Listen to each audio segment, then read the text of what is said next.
good evening, or good morning perhaps, or the small hours of some night that has gone on longer than you planned. Wherever you have found yourself, I am glad you are here. My name is Aldworth. I am an apothecary, and I have been at this counter for a very long time. Long enough to have accumulated opinions about most things. Long enough to know that the best conversations happen when no one is in a hurry. Tonight, we are going to spend some time with a plant, a very familiar plant, one you almost certainly have in your kitchen at this moment, one that has been used continuously since before the pyramids were built, one that Cleopatra's embalmers knew, that the Greek students wore in their hair before examinations, that Shakespeare mentioned 5 times, that Napoleon could not go to war without, that adhered on the coffin of a queen in the 21st century, and that neuroscientists currently investigating as a candidate treatment for Alzheimer's disease. That plant is rosemary, and it is considerably stranger and more remarkable than you probably know. If you find somewhere in the next few hours, this is the kind of company you would like to keep, there is a small thing you can do. A subscription costs nothing and tells whatever mechanism governs these things that the work is worth continuing. I am told there is also a bell for notifications. I understand very little about bells for notifications, but if it would bring you back, by all means ring it. Now, then step closer to the counter. If you would, there is something on the shelf I want to show you.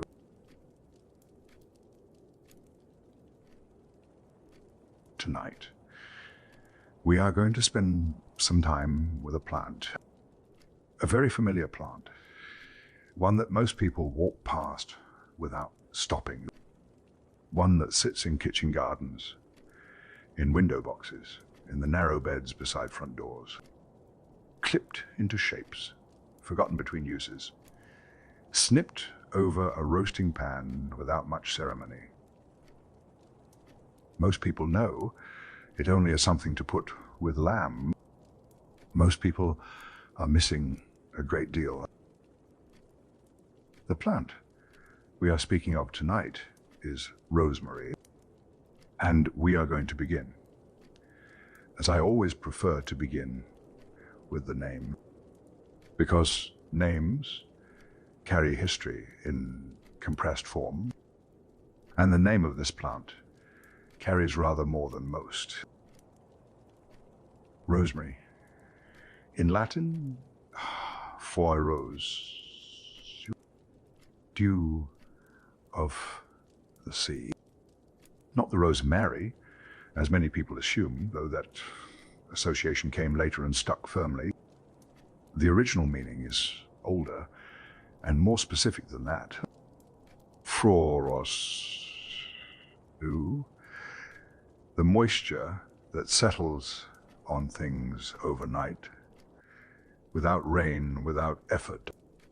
For marinus of the sea, the dew of the sea. Think about what that name describes. Rosemary grows in its truest wild form on the rocky coastlines of the Mediterranean, not in rich garden soil, not in sheltered valleys with good drainage and careful attention. On the cliffs, on the thin, crumbly alkaline ground at the sea spray reaches, where almost nothing else will establish itself, where the soil is barely soil at all. Pliny himself noted this. Pliny the Elder, writing the 1st century of the Common Era, a man of tremendous curiosity and considerable thoroughness. He observed that rosemary sought out exactly these conditions. Thin stone, falling mist, the salt air of the sea arriving before anything else each morning. The plant surviving on what the coast provided, which was not much by any comfortable measure. And yet it thrived, and yet it persisted. Evergreen, aromatic, flowering when it chose to, which was often unexpected.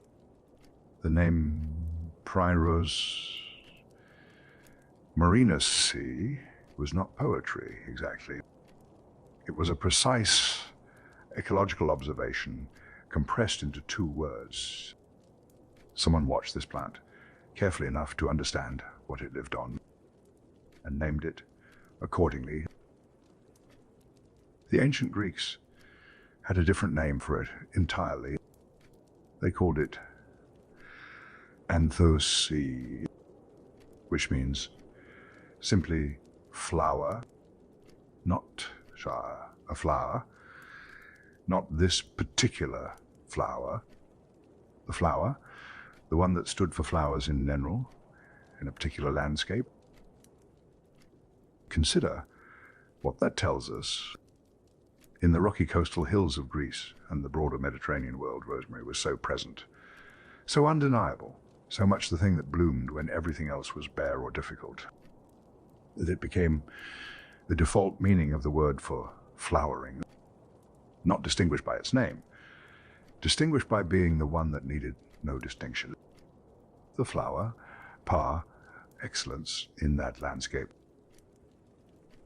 I find this worth sitting with. We tend to think of rosemary as a supporting character, a culinary herb, useful but unremarkable.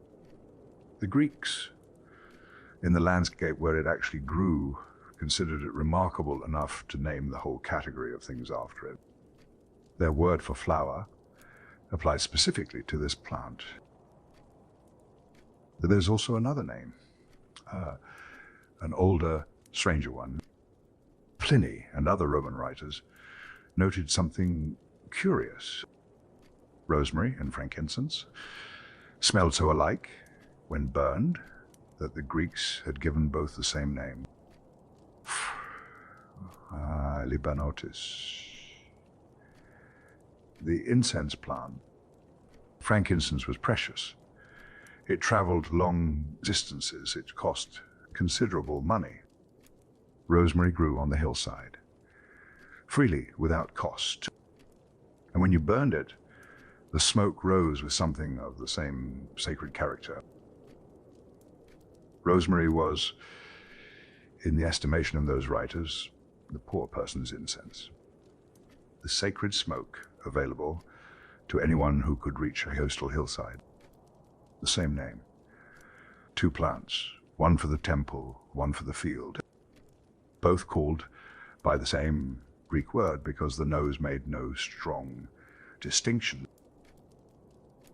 I mention this now because it will matter later. When we speak of rosemary's presence in ritual, in ceremony, in the rooms where the dead were laid out, the sacred smoke was always available in this plant to whoever needed it. We'll return to that. Now let us speak about the plant itself, about what it actually is. Rosemary belongs to the Lamiaceae family, the mint family, as it is sometimes called. Though calling it the mint family rather undersells the company it keeps. Lavender is in this family. Thyme, basil, sage, oregano. The herbs that have fed and healed and perfumed and ritualized human life for thousands of years, gathered into a single botanical family of extraordinary range and usefulness. Rosemary stands among them, not as a minor relation, as one of the most persistent, most studied, most symbolically laden members of an already remarkable group. Now, I must tell you something that still causes a certain amount of confusion in botanical circles. Or rather, something that caused confusion until recently, when it was resolved in a way that satisfied some people and unsettled others. For most of recorded botanical history, rosemary was classified as Bannerus marinus officinalis, its own genus, its own category, a small group of 2 to 4 closely related species. Distinct enough, it was thought to stand apart. The officinalis was significant. It marked a plant as official, formally recognized for medicinal use. Stocked in the apothecary's room, the officina required to be present. And then, in 2017, the molecular phylogeneticists arrived. They had been examining the relationships between plants, not through appearance, not through traditional classification, but through the plant's own genetic material. And what they found was this: rosemary is sage, not related to sage, not similar to sage. A sage, properly understood, it was reclassified, given the name Salvia rosmarinus, which places it firmly within the genus that contains common sage and several hundred other species besides. This was not an entirely new idea, as it happens. In 1835, a botanist named Fridolin Carl Leopold Spener had moved it to salvia on the basis of what he observed. The earlier reclassification could not be formalized at the time because V. salvia officinalis, common sage, already occupied that name. And botanical naming rules do not permit two plants to share a combination. So Spener's observation waited nearly 2 centuries until the molecular evidence made the question impossible to set aside any further. I note this, not because it changes what the plant does. Rosemary remains rosemary. Its properties are unaltered by our revised understanding of its family relationships. But it is a reminder of something worth carrying into an evening like this one. A plant that has been used continuously for thousands of years was still, until recently, not fully understood as what it is. We are always still learning, even about the familiar things. Now, the leaves. Look at a rosemary plant closely, if you have one nearby, or hold the image of one in your mind. The leaves are narrow, dark green above, pale and slightly woolly beneath. Needle, like evergreen. They look, if you are not attending carefully, rather like the needles of a conifer, like a small pine, like something from a much larger family of trees. This resemblance was not lost on the people who encountered rosemary across the centuries. The evergreen quality, in particular, carried enormous symbolic weight. A plant that does not shed its leaves in autumn, that stays green through the cold months. That looks, at the darkest time of year, exactly as it looked in summer. Many cultures read this as a form of defiance, or of promise, treated it symbolically as a tree of eternal life, the plant that outlasted the season that undid everything else. And then there is the flowering. Rosemary flowers in ways that do not entirely respect the calendar. In temperate climates, it has been documented blooming as early as mid-February, as late as early December. Outside the windows, where seasonal flowering was expected, arriving and continuing past the usual times. To anyone observing without the benefit of botanical explanation, this appeared almost supernatural. A plant that flowered when it chose to, when the rules said it should not. That quality of persistence through unlikely conditions runs through everything about rosemary. Its roots are fibrous and determined. Once established in poor ground, it will withstand extended drought. The aromatic oils that make it so distinctive to the nose are not merely pleasant. They are functional, a survival mechanism. The oils coat the leaves, reduce moisture loss in the dry Mediterranean summers. The scent you release when you crush a rosemary sprig between your fingers, that is partly the plant protecting itself, reducing how much water it loses to the air. The fragrance, in other words, is a form of endurance. Thin soil, sea spray, extended drought, unseasonal flowering. This is a plant that does not ask for comfortable conditions. It asks for difficult ones and produces something remarkable from them. Whether that is a lesson or simply a botanical fact, I leave to you. But it seems worth noting here at the beginning of our evening, we have established then what rosemary is, where it grows, how it survives, what its names mean, and what those meanings contain. Now, let us go back, a long way back.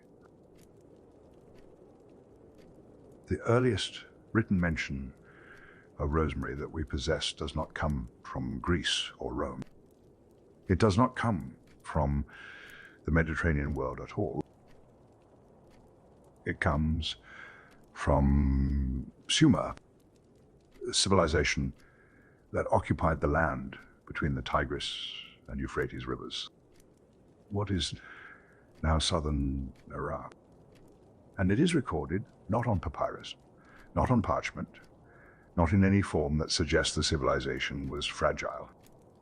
It is recorded on stone, cuneiform tablets, the wedge-shaped script pressed into clay and fired, dated to approximately 5,000 years before the Common Era, 7,000 years.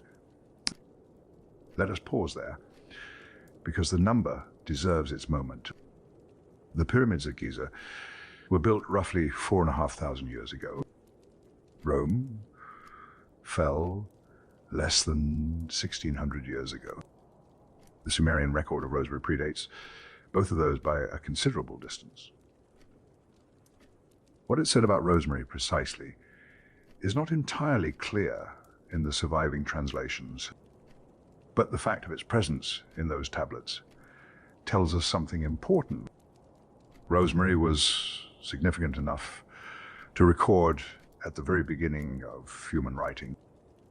Among the first things any civilization ever committed to permanent form, this plant appeared not as an afterthought, not as a marginal note, as something worth preserving in stone.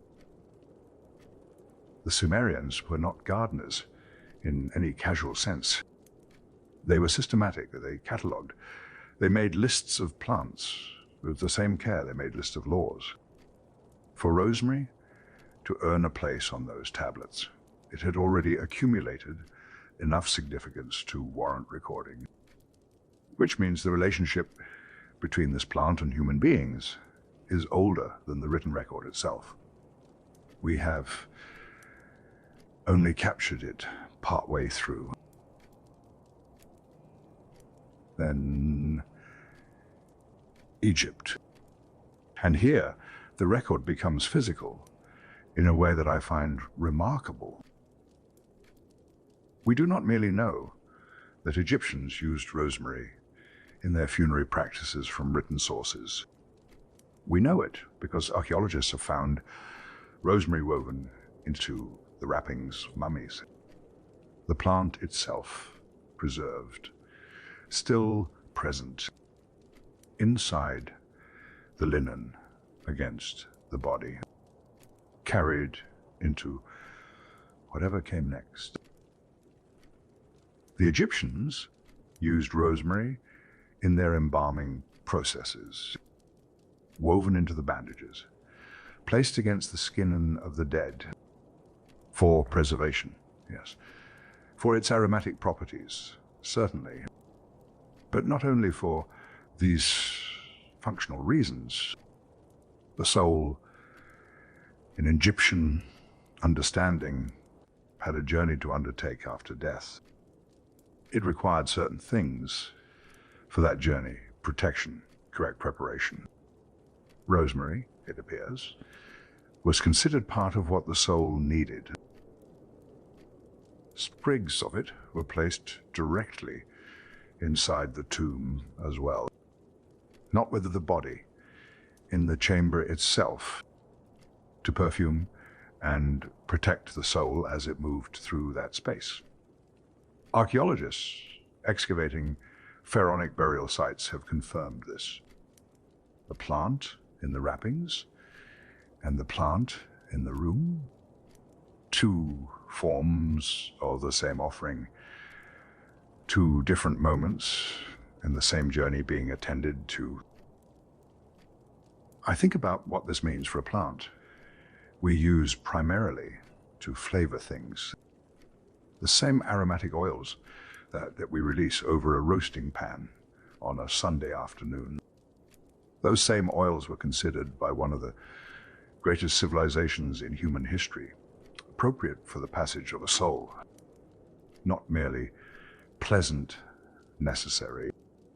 The plant chosen among all available plants for this particular work.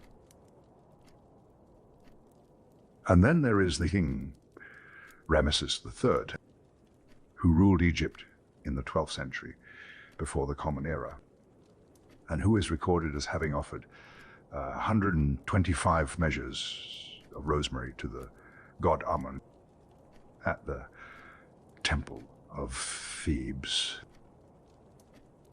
125 measures.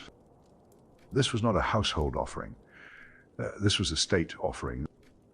A pharaoh presenting rosemary to the most important deity in the Egyptian pantheon, in a quantity that speaks to genuine devotion, not token gesture.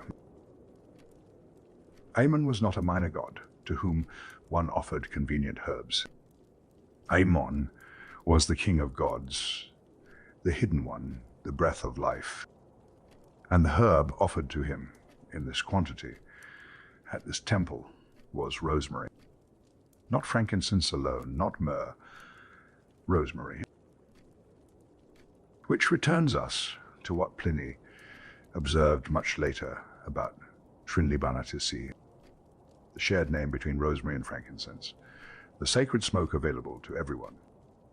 Perhaps Ramesses understood something similar, that this coastal plant, growing freely on the limestone cliffs of the Mediterranean world, carried sacred weight enough to offer to a god. And then something curious happens. The record goes quiet from approximately 5,000 years before the Common Era through the Egyptian and Sumerian evidence. Rosemary is present, and then for a very long period, written reference to it becomes sparse. It essentially vanishes from the major texts until the Roman era. This is one of the more puzzling gaps in the botanical literature. A plant of such obvious usefulness. So deeply embedded in what we know of Egyptian and Sumerian practice. And then a long silence before the record resumes. Whether this means the plant fell from favor, or that the relevant texts have not survived, or that it continued in use without being written about, I cannot say with confidence. What I can say is that this pattern of presence, silence, and return is itself interesting. A plant that was significant enough to record at the very beginning of human writing, that then slips quietly from the formal record for a considerable period, and then returns firmly, with the Romans and after them without interruption. It did not need the record to survive. The plant was in the ground all along. Before we move to Rome and Greece, there is one more direction to note. East. Rosemary arrived in China during the late Han Dynasty, around 220 years and into the Common Era. Brought, most likely, along the Silk Road. Those ancient trade networks that moved goods, had ideas and plants between the Mediterranean world and the East. The Silk Road was not merely a route for silk and spices. It was a route for botanical knowledge, for seeds and cuttings and dried herbs carried in packs and pouches, for healers in one part of the world contributing unknowingly to the practice of healers in another. Rosemary, making that journey eastward, a Mediterranean coastal plant arriving in Chinese cultivation, carrying its history and its roots, its name and its sacred associations trailing behind it across the land routes. We will return to what the Chinese made of it in due course. For now, it is enough to note the direction of travel. This plant has always moved, always followed human beings into new places, as though it understood the arrangement.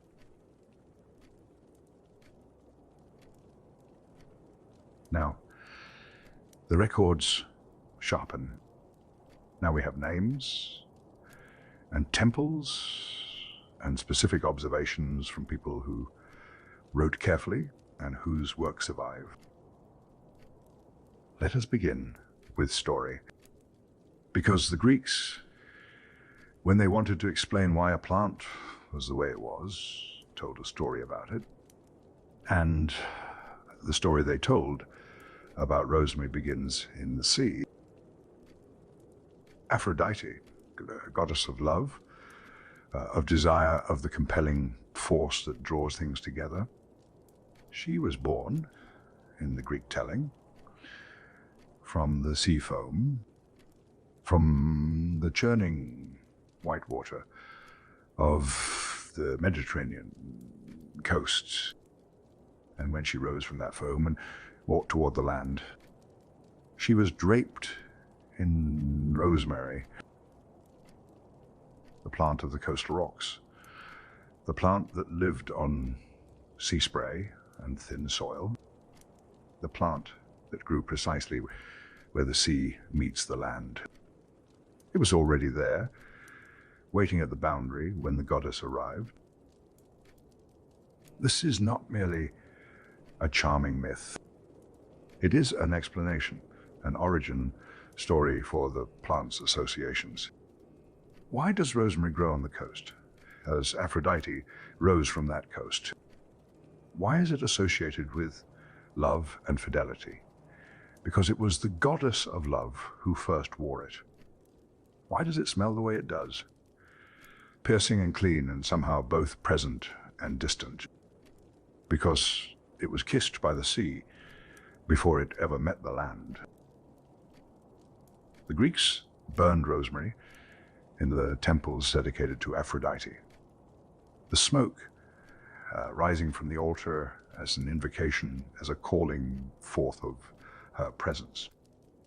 In ceremonies of love and marriage and fertility, the herb of the goddess returned to her in smoke form, the same plant in two states, growing on the hillside and rising as fragrance toward the divine. But rosemary in ancient Greece was not only for the temples, it was also very practically for the students.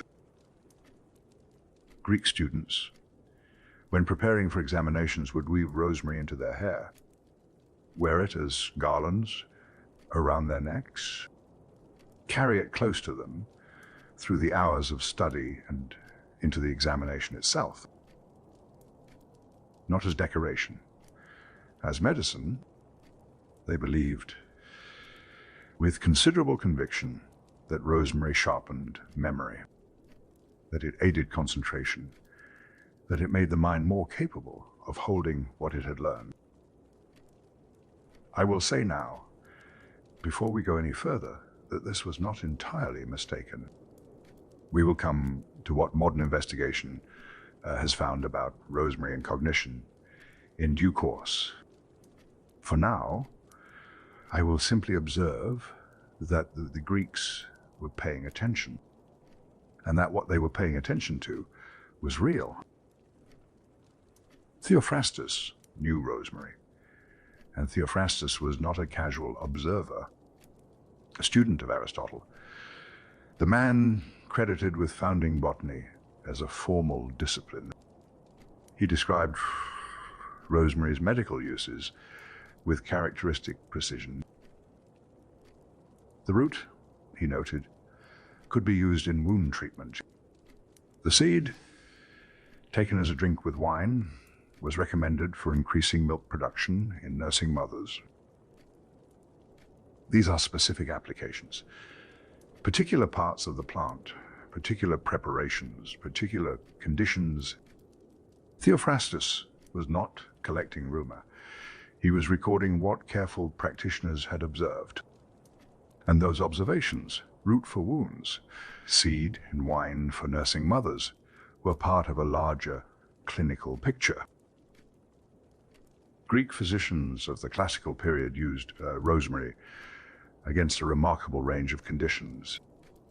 Ear pain, eye inflammation, strangry, the painful, difficult passage of urine, ulcerous wounds, conditions of the ear, the eye, the urinary system, and the skin. 4 different systems of the body, one herb applied to all of them. This breadth of application is worth noting carefully. A plant recommended against such varied conditions either has several distinct mechanisms of action, or it has one broad mechanism that expresses itself across different tissues. The Greek physicians did not have our vocabulary for this, but they had their observations, and their observations kept pointing toward the same plant. Now, to Rome, where rosemary arrived and immediately made itself essential. The Romans were thorough people, systematic. They categorized, documented, and adopted what worked. And rosemary worked in enough different ways that it became thoroughly Roman very quickly.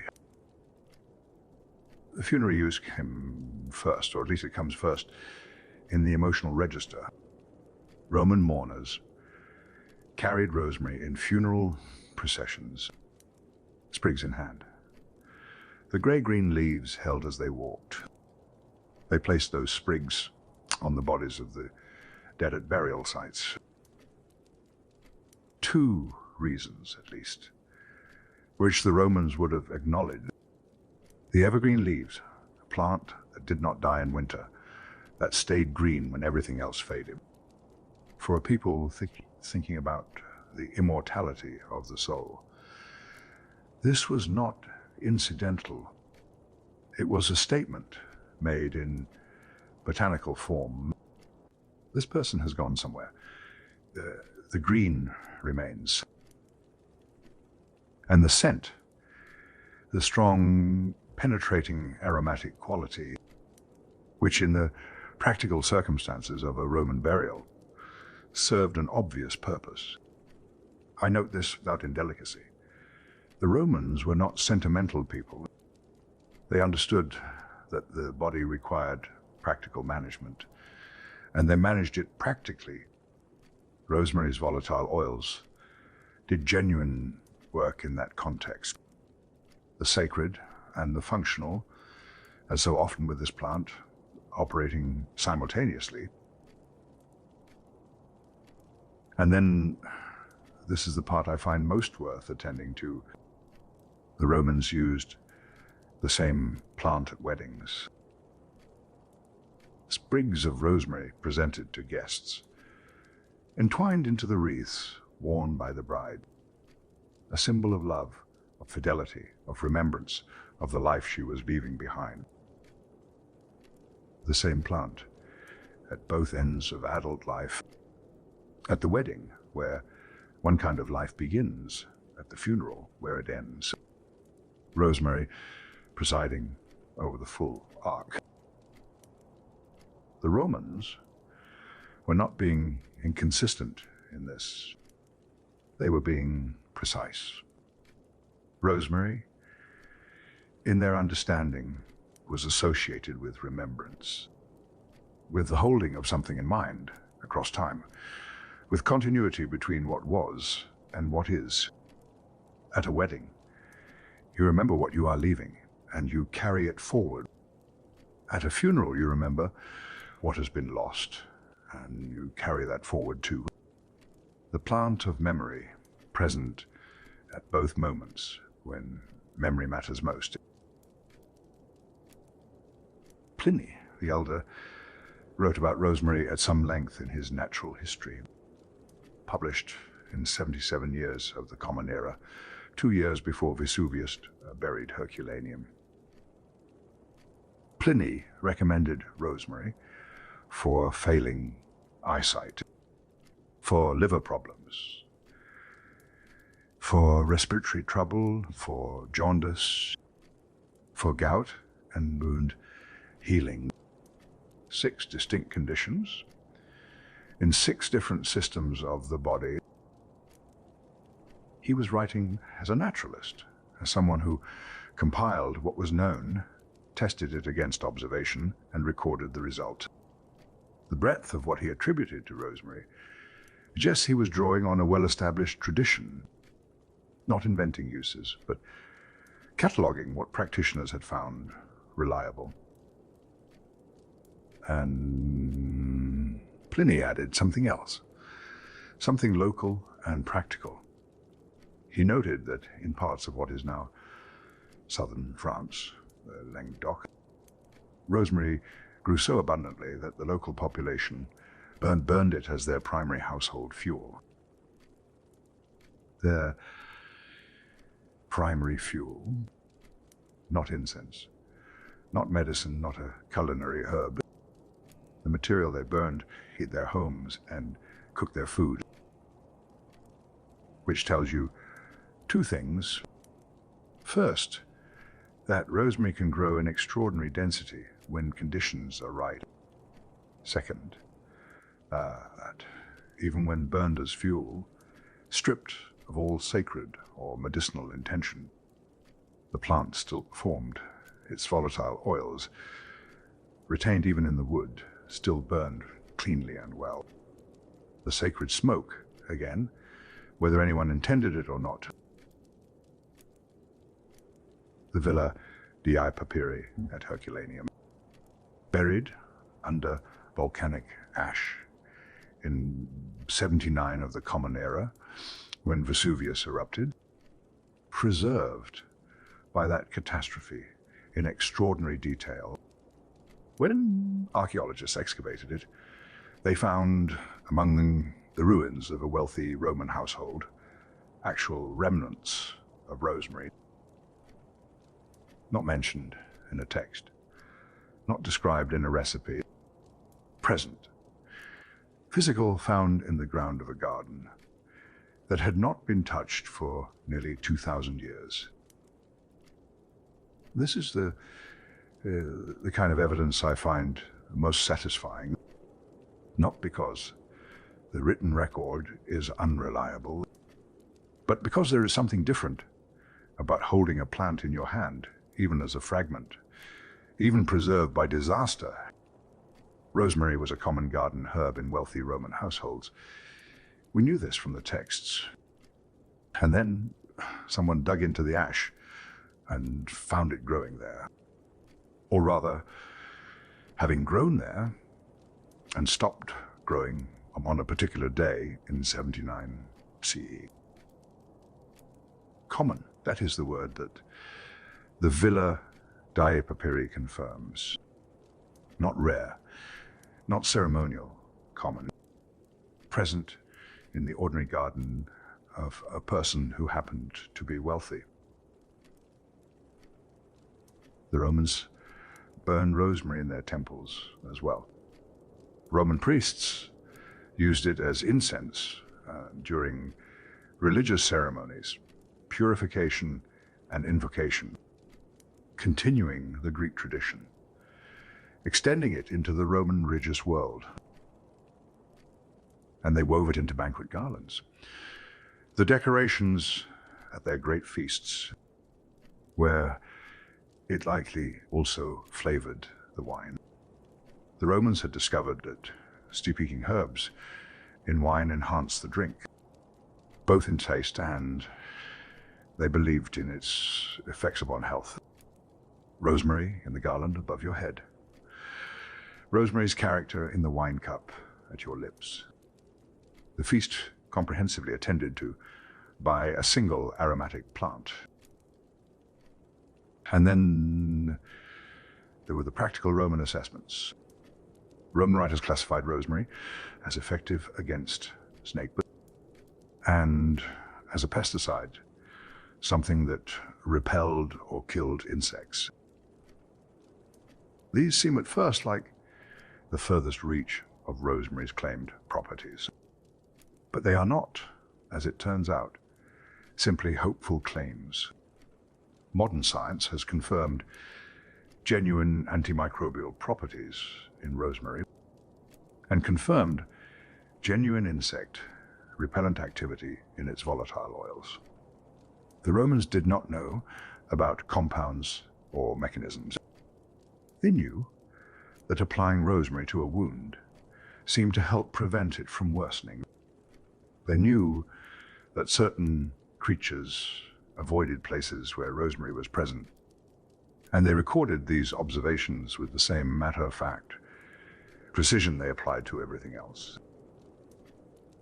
The Roman tradition of rosemary is, in summary, remarkable for its completeness.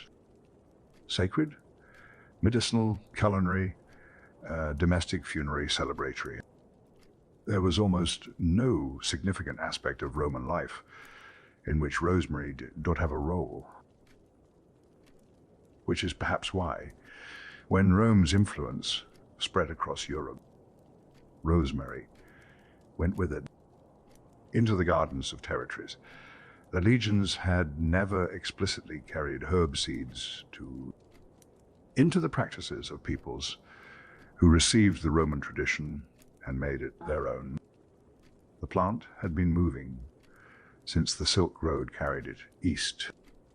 Now, it would move north and west with Rome into the world that would become medieval Europe, where a great deal more was waiting to accumulate.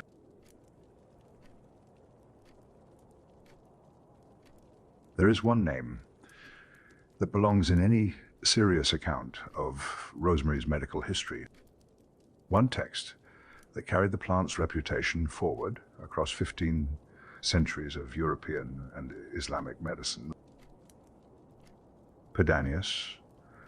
Dioscorides, a Greek physician, a surgeon in the Roman army under the Emperor Nero. Working in the 1st century of the Common Era, approximately 40 to 90 years in, he wrote 5 volumes, collected under the title Fu de Materia Medica, a systematic account of medicinal substances, plants, minerals, animal products, assembled with particular advantage of a military surgeon's experience.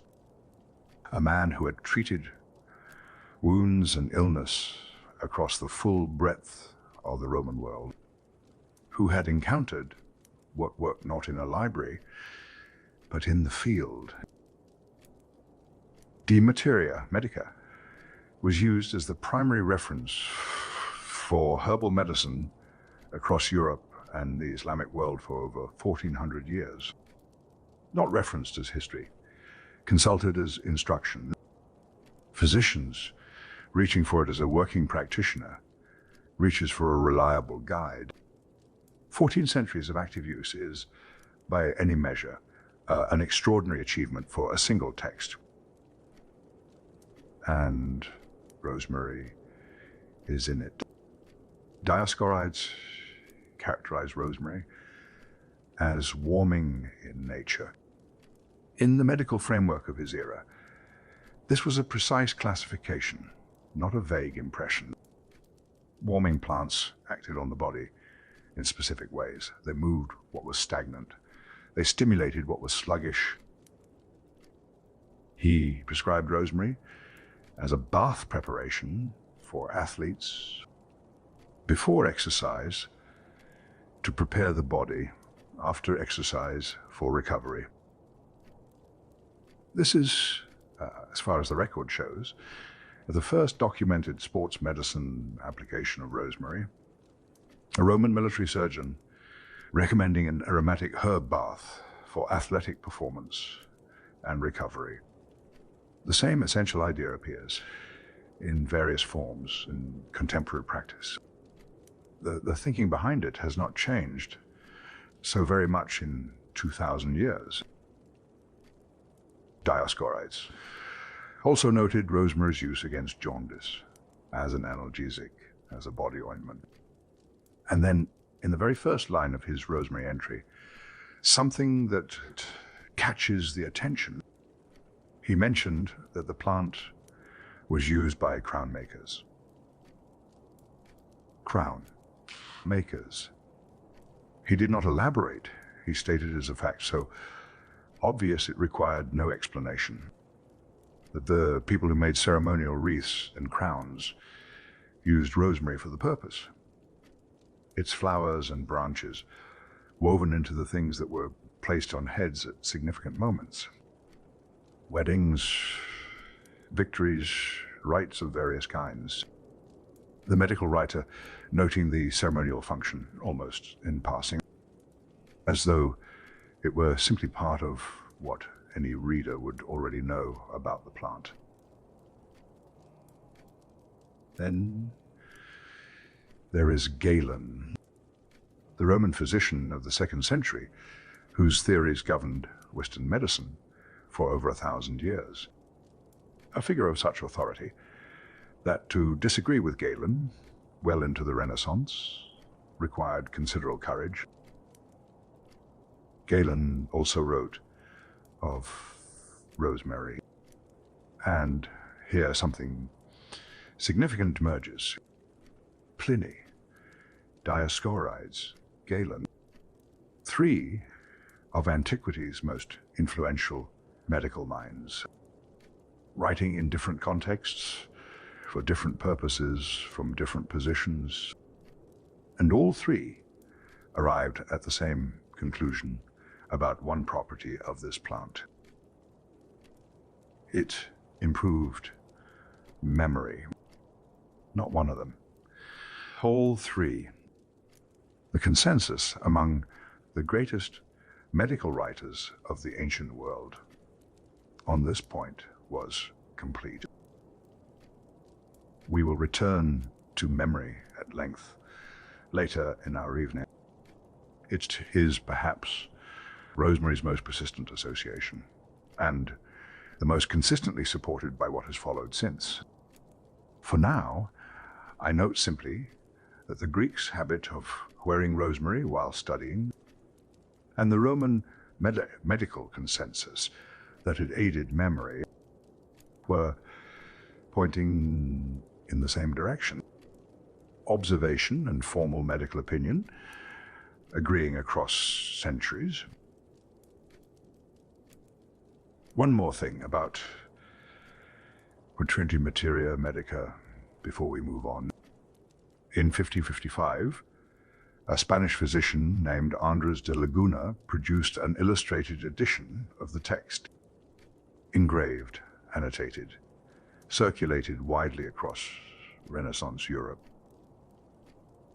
1555, nearly 15 centuries after Dioscorides first wrote it down, and the text was still being published, still being circulated, still being treated as authoritative. De Laguna's edition kept Rosemary's ancient medical reputation alive and current, placed it in the hands of Renaissance physicians who might otherwise have drifted toward newer frameworks. The thread from the Roman military surgeon to the Spanish Renaissance physician, unbroken. Rosemary moving through it the whole way.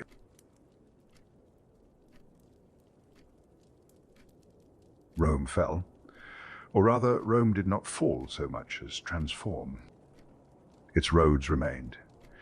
Its languages remained, modified and branching. Its plants remained, growing in the gardens of the new order.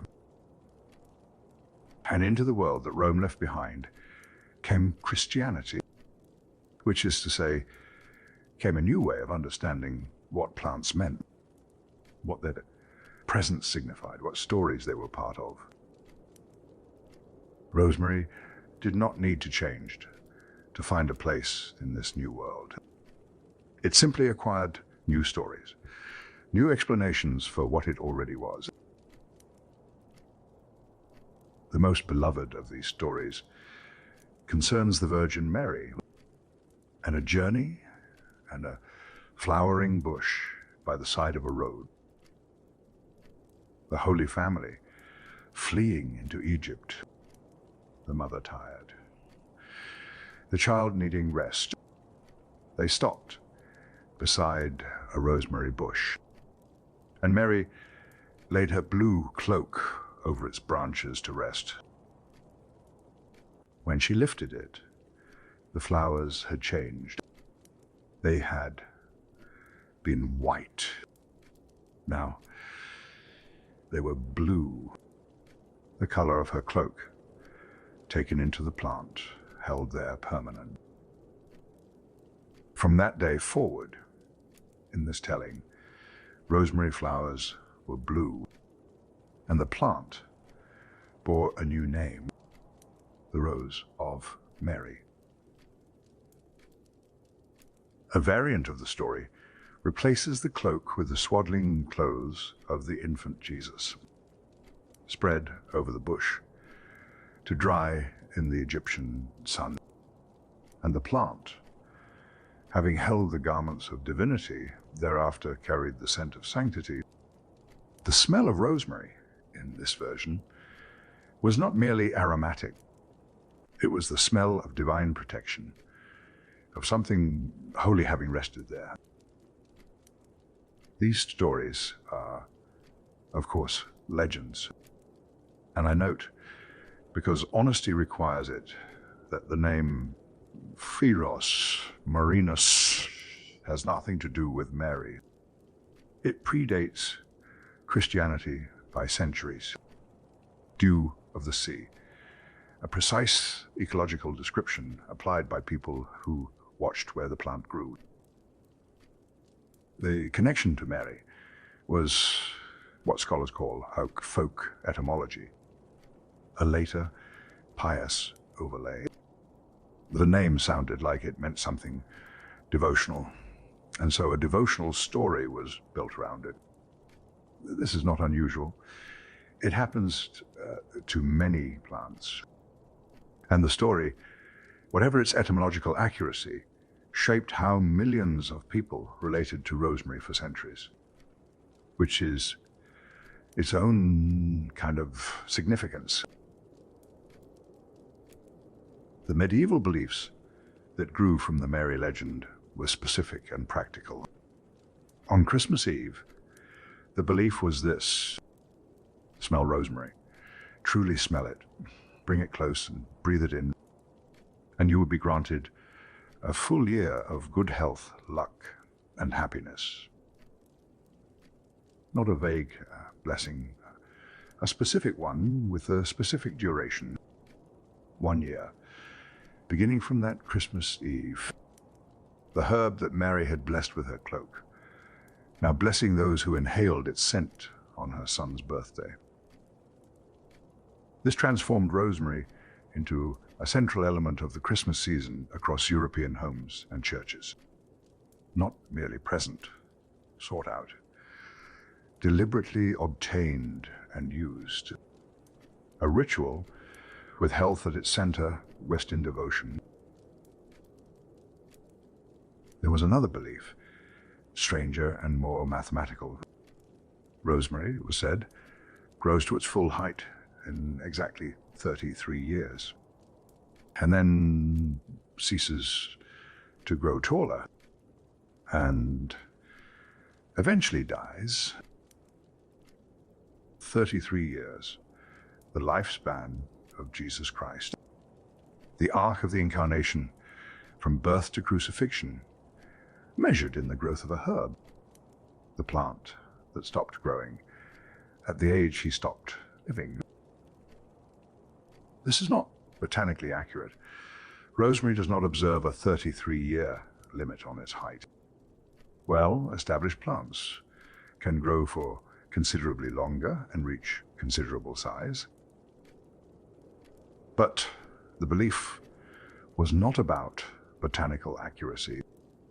It was about meaning, about the desire to find in the natural world a reflection of sacred things. And rosemary, already ancient, already trailing centuries of sacred association, was a natural candidate. The plant that stopped at 33, because some things are completed at 33. The evergreen quality continued to do theological work. What had been, for the Romans, a symbol of the soul's immortality, the leaves that stayed green when everything else died back, was now read through a Christian lens. The immortality of the soul, the green that persists after the body has gone. The same symbol, a new vocabulary wrapped around it. The pagan association with eternal life grafted onto a Christian theology of resurrection. The plant accommodating both without difficulty. And it did not stay in the churches and the formal theology. It came into the homes, into the floors. It became a Christmas tradition across medieval Europe to scatter rosemary on the floors of churches and houses. The needle, like leaves, spread underfoot. And when people walked across them, the oils released. The sharp, clean, resinous scent rising from the ground with every step. There were practical reasons for this. Medieval churches had compacted earth floors.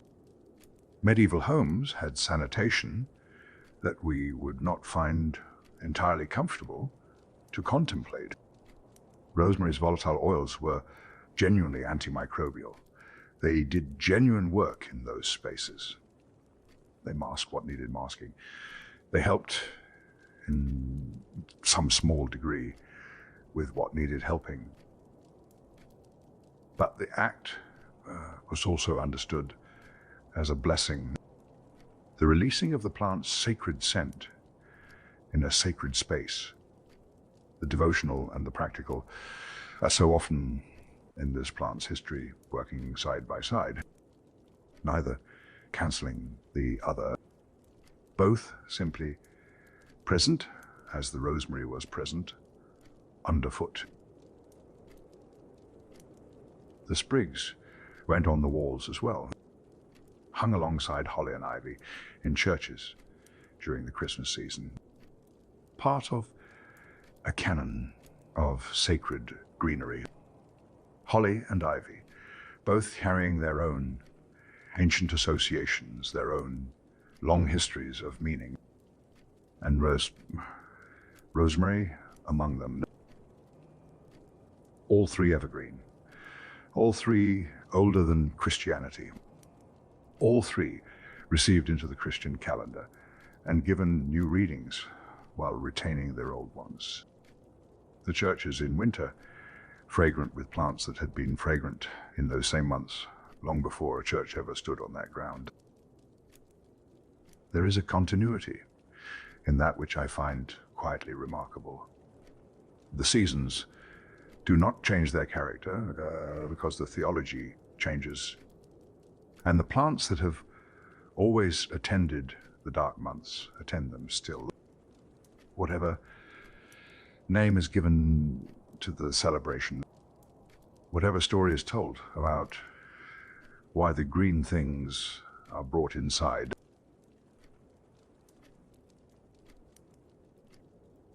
we have spoken of memory before. In passing, the Greek students, with rosemary woven into their hair, Pliny and Dioscorides and Galen, all three agreeing on this single property. Now, let us stay with it, because the association between rosemary and memory is not merely one thread in this plant's history. It may be the central thread, the one that runs through everything else and gives it coherence. The association appears in ancient Greece, in ancient Arabia, in ancient Rome, in medieval Europe, arriving there not from a single source, but from several directions at once. This kind of independent convergence deserves attention. When one culture observes something about a plant, it may be cultural transmission, borrowed knowledge. When multiple cultures, separated by distance and time, arrive at the same observation, that is more interesting. That suggests the plant itself is doing something observable to anyone who pays attention. Whether this represents universal empirical observation or a very persistent line of transmission across cultures, I cannot say with certainty. What I can say is that the agreement is remarkable and that it pointed consistently in a direction we now have better tools to examine. Medieval students were advised to place rosemary sprigs in their books while studying, not to wear it, as the Greeks did, to keep it present on the page, so that the scent would rise from the book I read, entering the room, entering the mind, accompanying the information being received. This is, in the language of modern neuroscience, an olfactory memory encoding strategy. The pairing of a specific scent with specific information during learning, so that later, encountering the scent again, the mind is drawn back toward what it learned in its presence. The medieval student did not have this vocabulary. They had observation, they had the accumulated advice of physicians and scholars, and they had the experience of finding that it seemed to work, which was, practically speaking, sufficient. John Gerard wrote about rosemary in his Herbal of 1597. a landmark text. Vast in scope, thorough in a way that reflected Gerard's particular combination of scholarship and direct observation. Gerard cited the Arab physicians who had recommended rosemary for memory, acknowledging that the tradition reached him from multiple directions. The Arabians, he wrote, and other ancient physicians used it as a memory aid. He was placing rosemary at the convergence of Greek, Roman, and Islamic medical tradition, all three streams arriving at the same recommendation. And Gerard himself adding his own voice to the agreement. His description of the mechanism is worth examining carefully. Rosemary, he wrote, could dry the brain and thereby quicken the senses and memory. This is humoral language.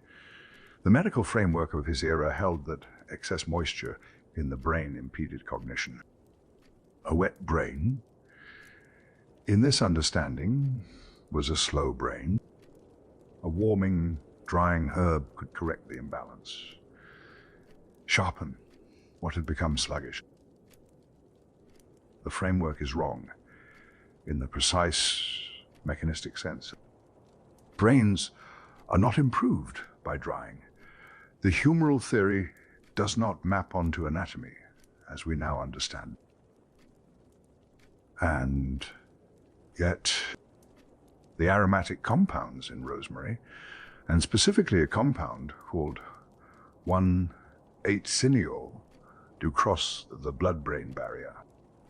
They reach the brain directly through inhalation, through the skin, and there they have measurable effects on neurotransmitter activity. Gerard's explanation was wrong. His observation was right. The plant was doing something to the brain, something that influenced cognition. He described it in the only vocabulary available to him.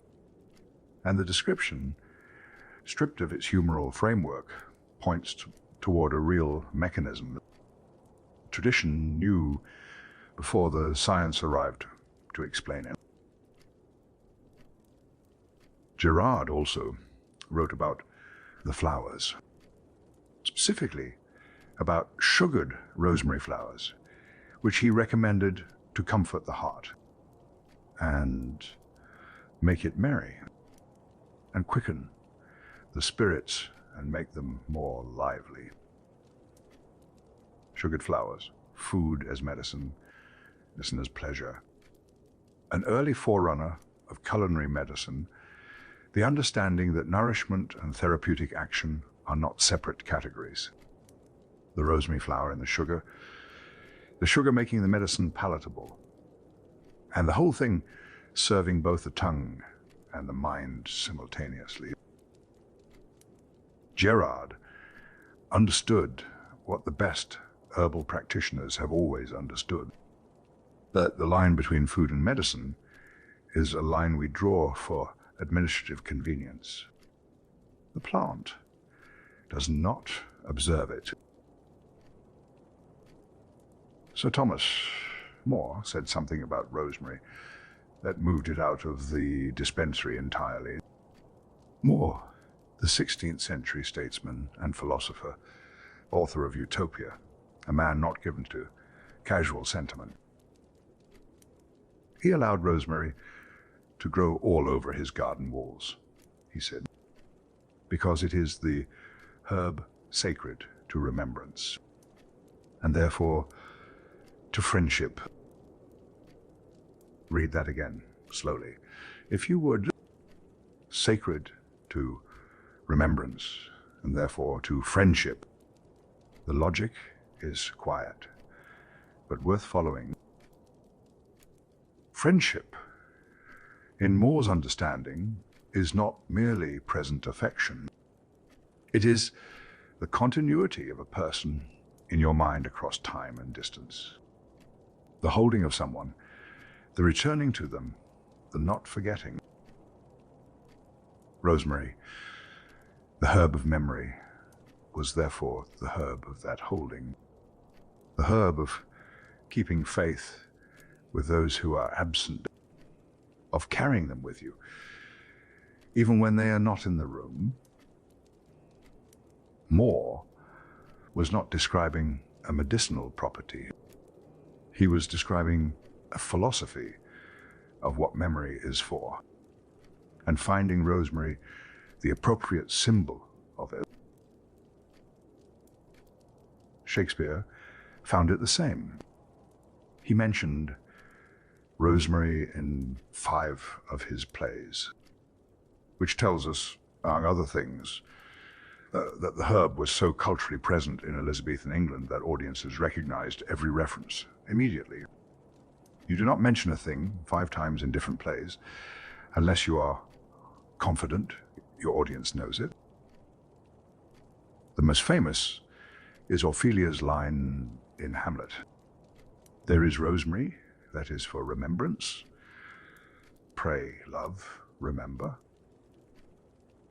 She is handing out herbs in her madness, each one symbolic, each one chosen. And rosemary is the first, the one she names and names its meaning alongside it. For remembrance. Pray, love, remember.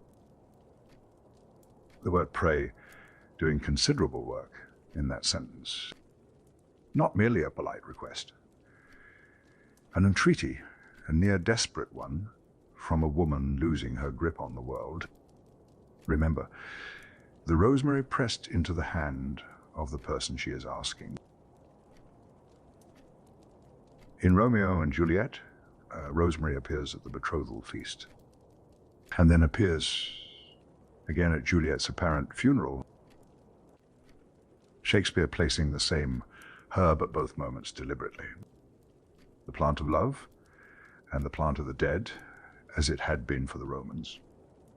The plant that presides over both the beginning and the ending.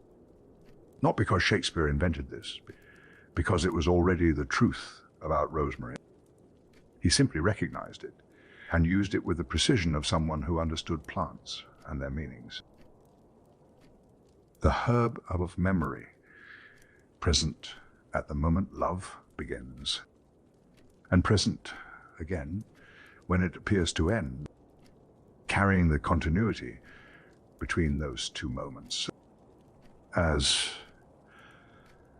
memory does.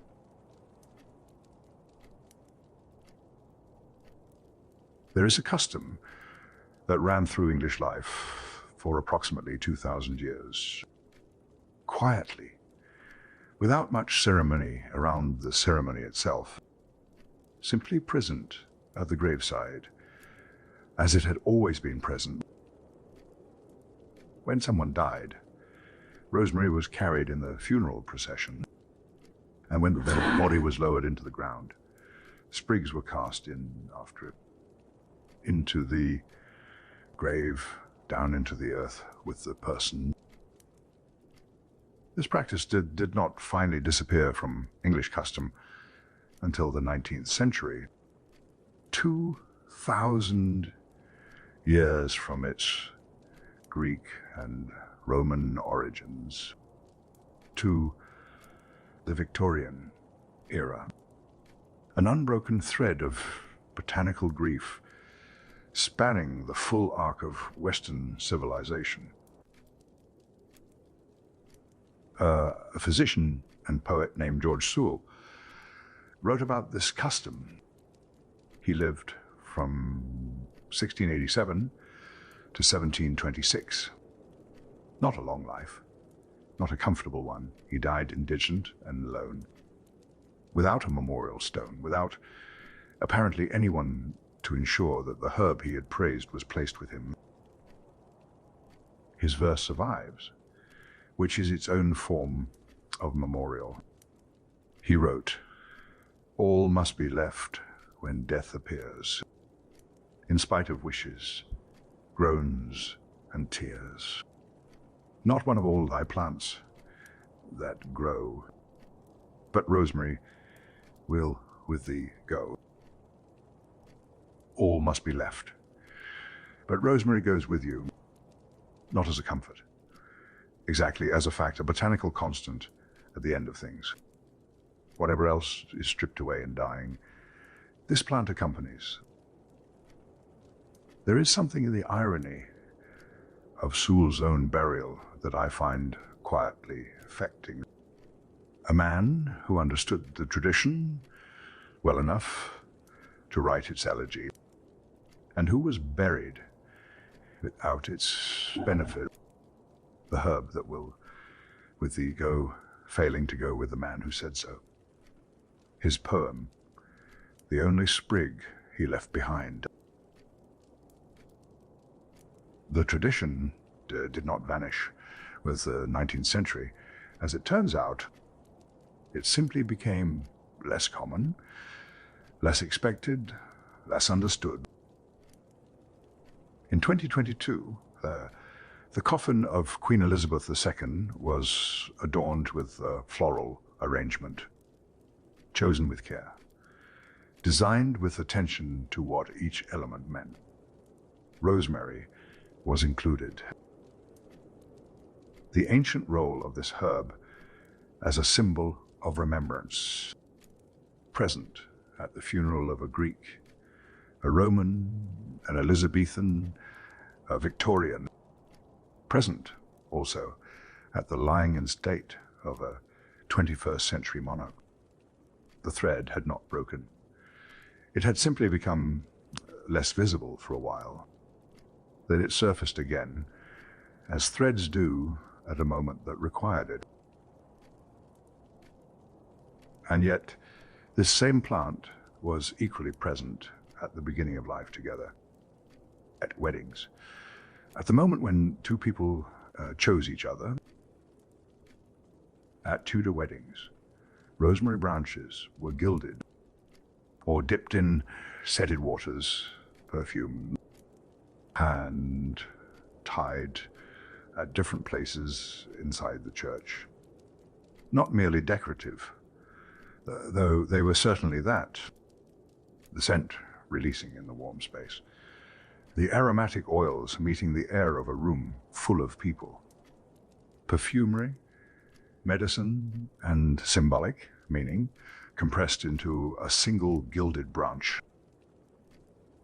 The bride wore rosemary as a wreath at the altar, woven into a circle, dipped in scented water, and is symbolized, in the understanding of those who placed it on her head, four distinct things simultaneously: fidelity, love, abiding friendship, and remembrance of the life she had led before.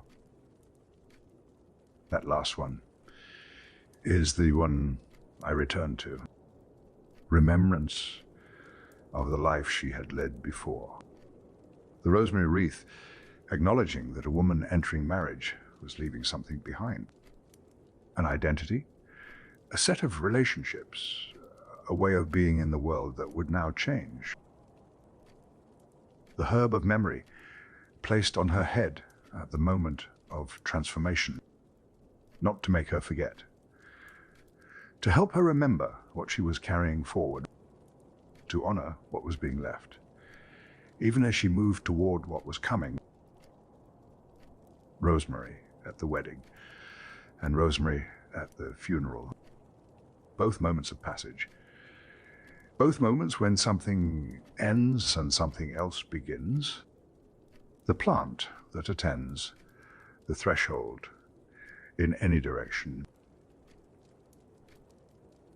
The wedding guests received rosemary as well. Gilded sprigs, tokens of love and loyalty presented as they arrived or as they left. This practice was common enough and sustained enough to support what we might now call a cottage industry.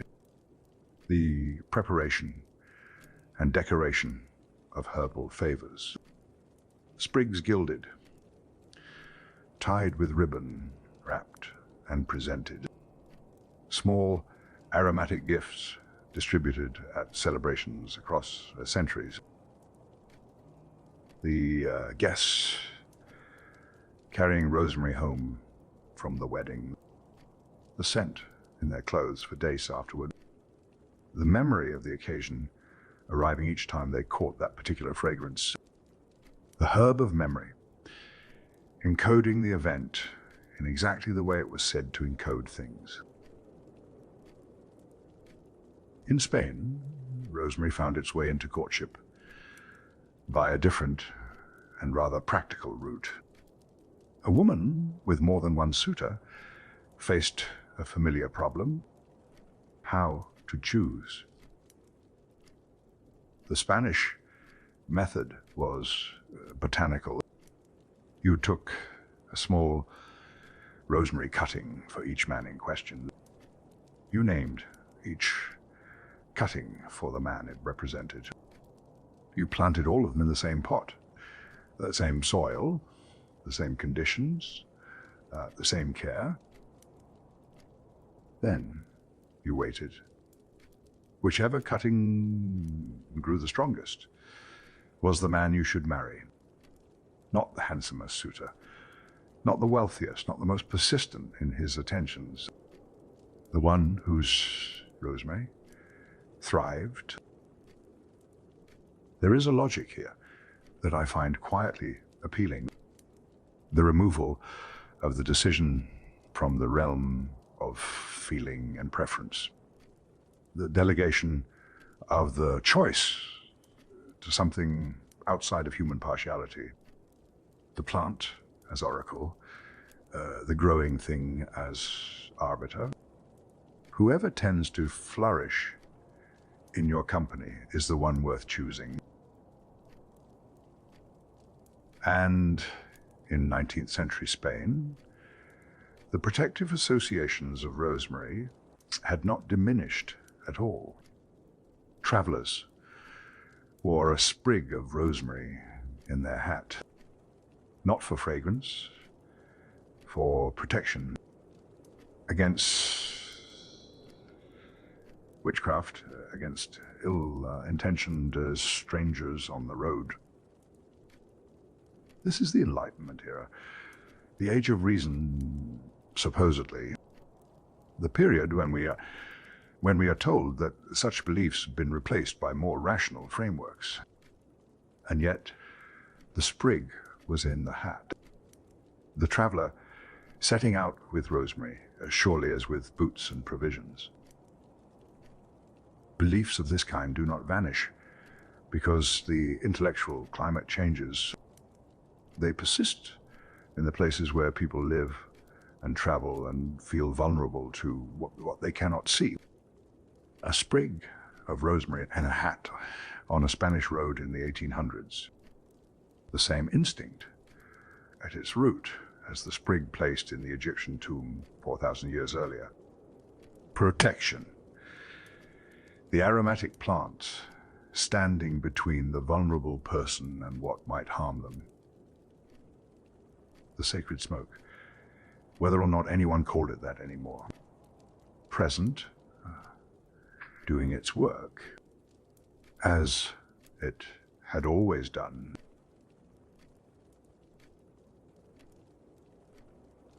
There is a proverb, French in origin, though it spread considerably further than France, where rosemary flourishes, the lady rules. This was not merely a saying. In medieval and early modern Europe, it was a genuine folk belief, a diagnostic tool. Even you could look at the rosemary in a garden and draw conclusions about the household within. A thriving plant, well established, growing vigorously against the wall or along the path. This indicated something about the distribution of authority inside that house. The woman in this garden was the dominant partner.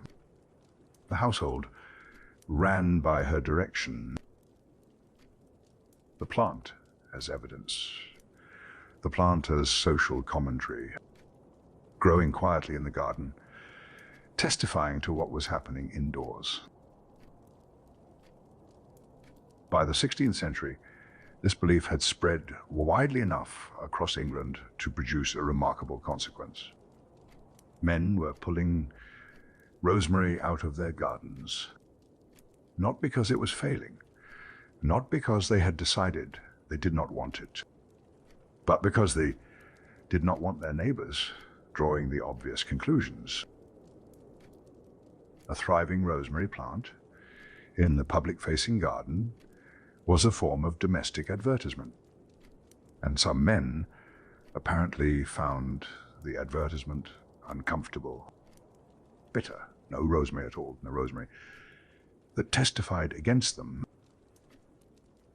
An aromatic herb dragged from the earth, its roots disturbed, discarded, because of what its flourishing implied about who held authority in the house. The herb, as an unlikely instrument of domestic power politics, and a slightly absurd one, must be said, though I note that the men who pulled it up apparently found it anything but absurd. In Buckinghamshire, a counter-belief existed that complicated the picture further.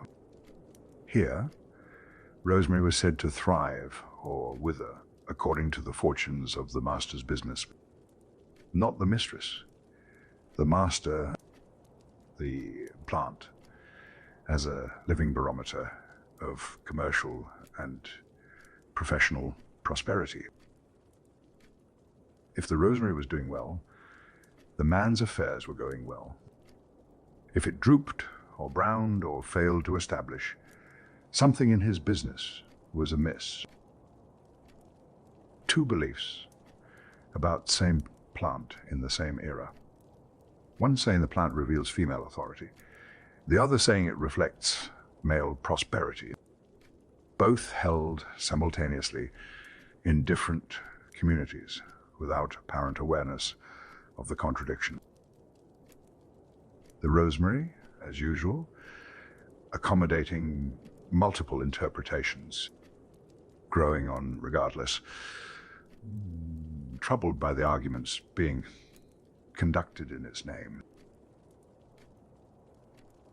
The Reverend Roger Hackett preached a wedding sermon in 1607. It was published, which means he intended it to be read beyond the single occasion. And in that sermon, he attempted something rather delicate. Rosemary was associated with female power.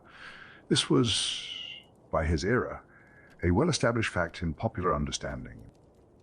He could not simply ignore it. The congregation would have known the association perfectly well, so he reinterpreted it. Rosemary, he declared, overtoppeth all the flowers in the garden.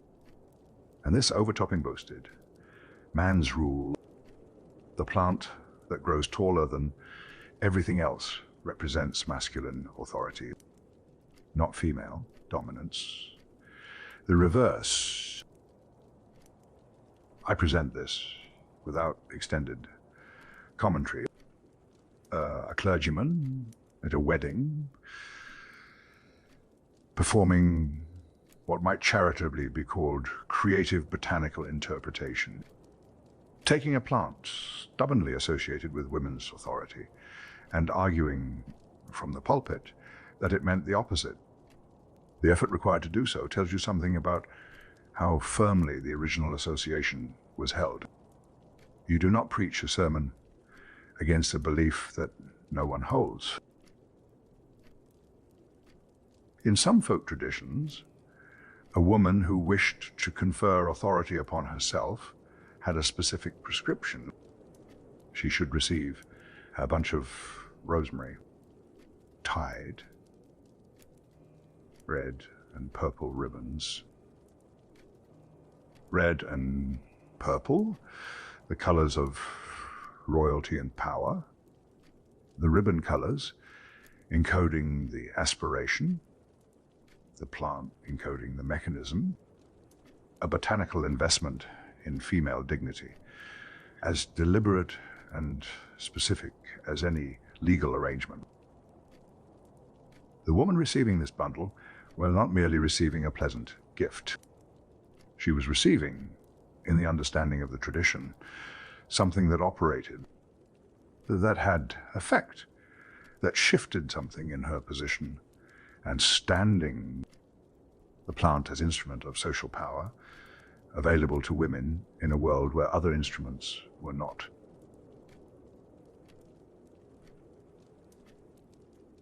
Let us inside the walls for a moment.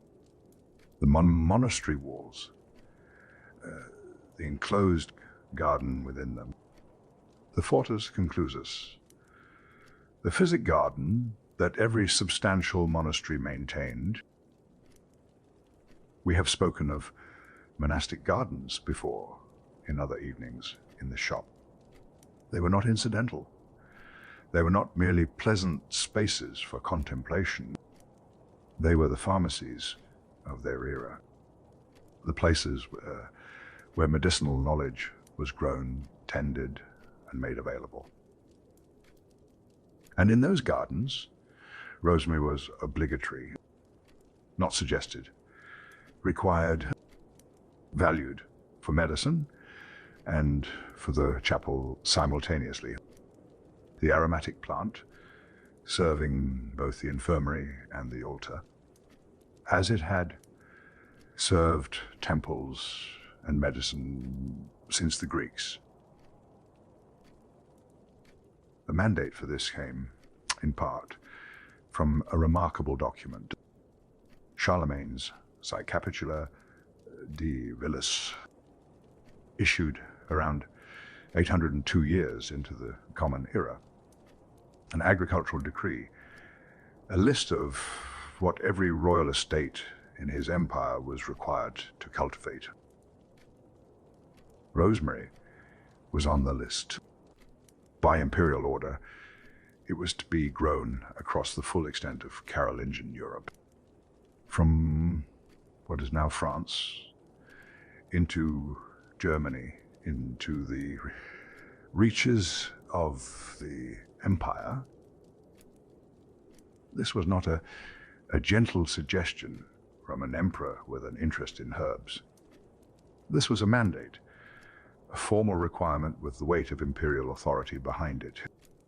Charlemagne, governing an empire, chose to ensure that rosemary was present throughout it, which tells you something about how the plant was regarded at the highest levels of early medieval governance.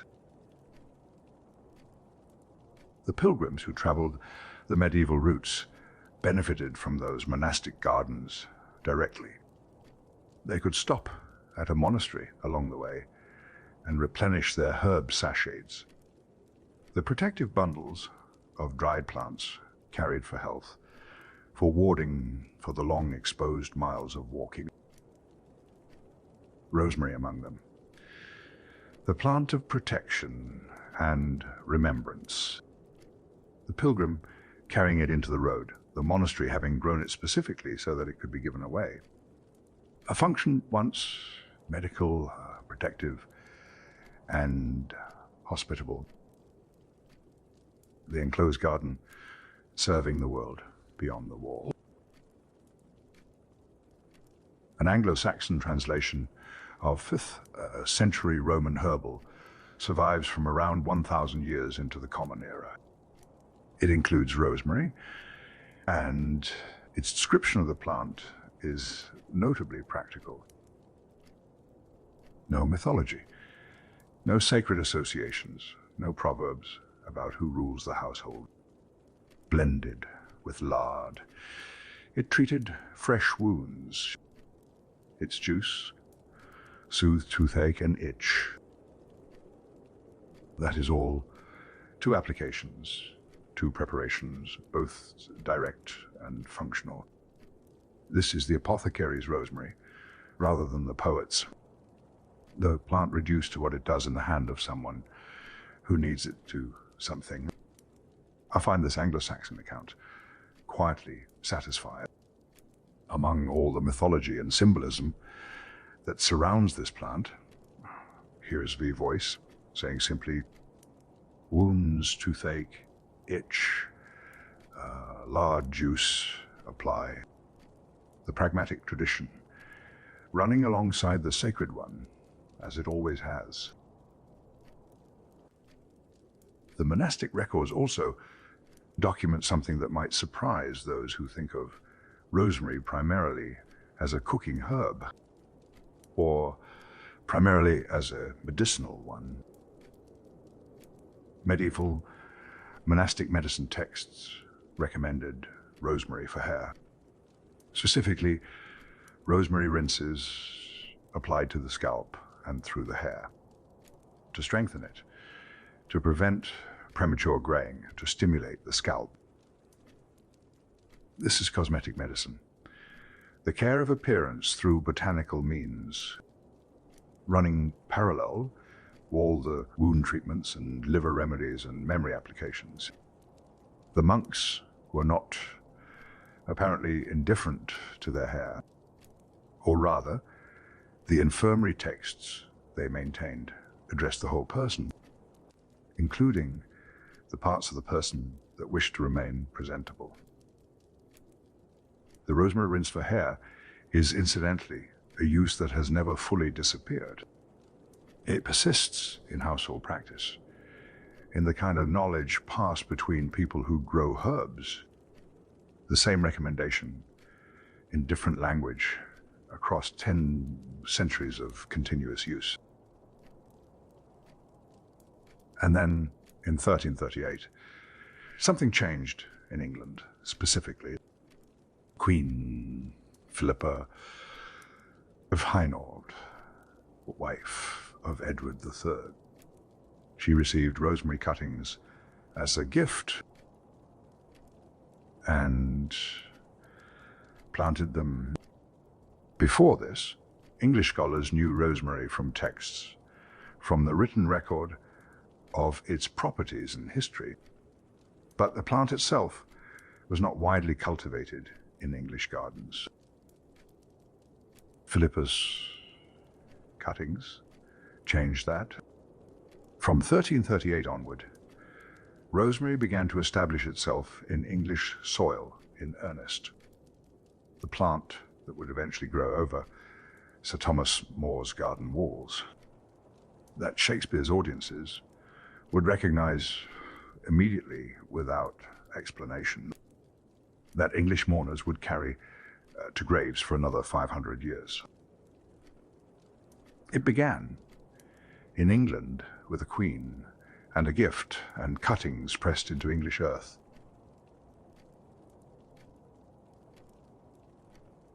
Nicholas Culpeper assigned rosemary to the Sunday and to the zodiacal sign of Aries. Solar, masculine, active, outward-facing. Culpeper was a man of strong opinions and considerable confidence in his astrological framework.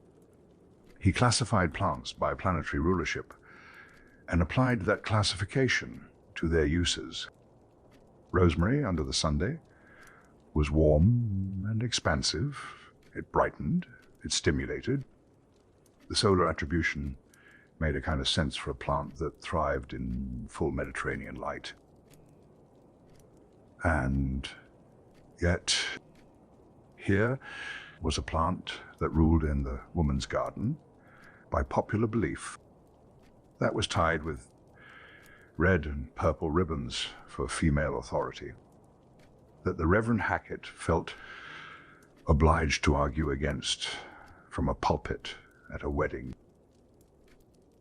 The solar masculine herb of astrology, and the feminine domestic herb of folk practice.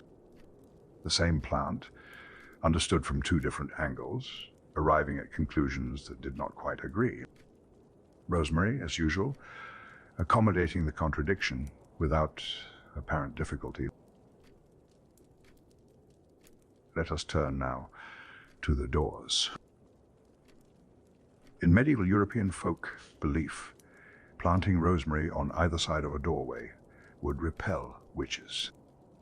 This practice is documented in English sources, in German ones, in French ones, wide enough in its distribution to suggest it was not a local quirk.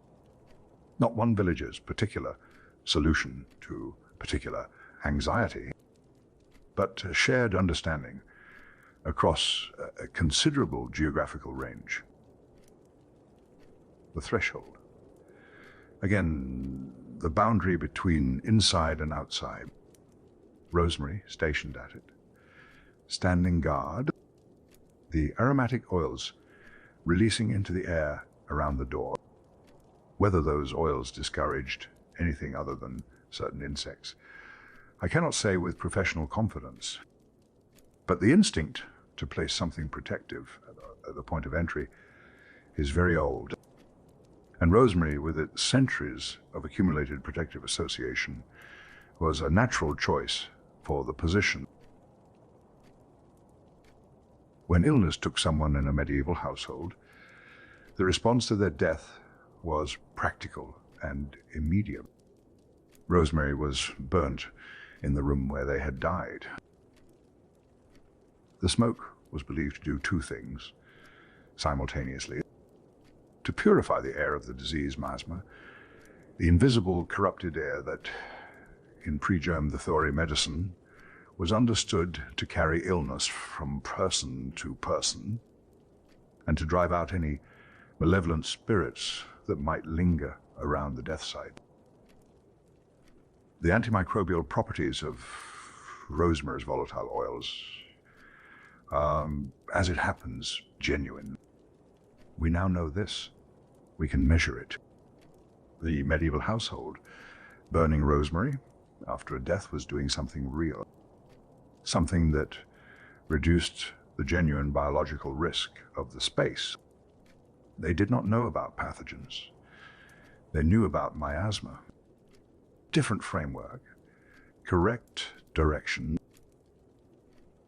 The spirits, I leave to your own consideration.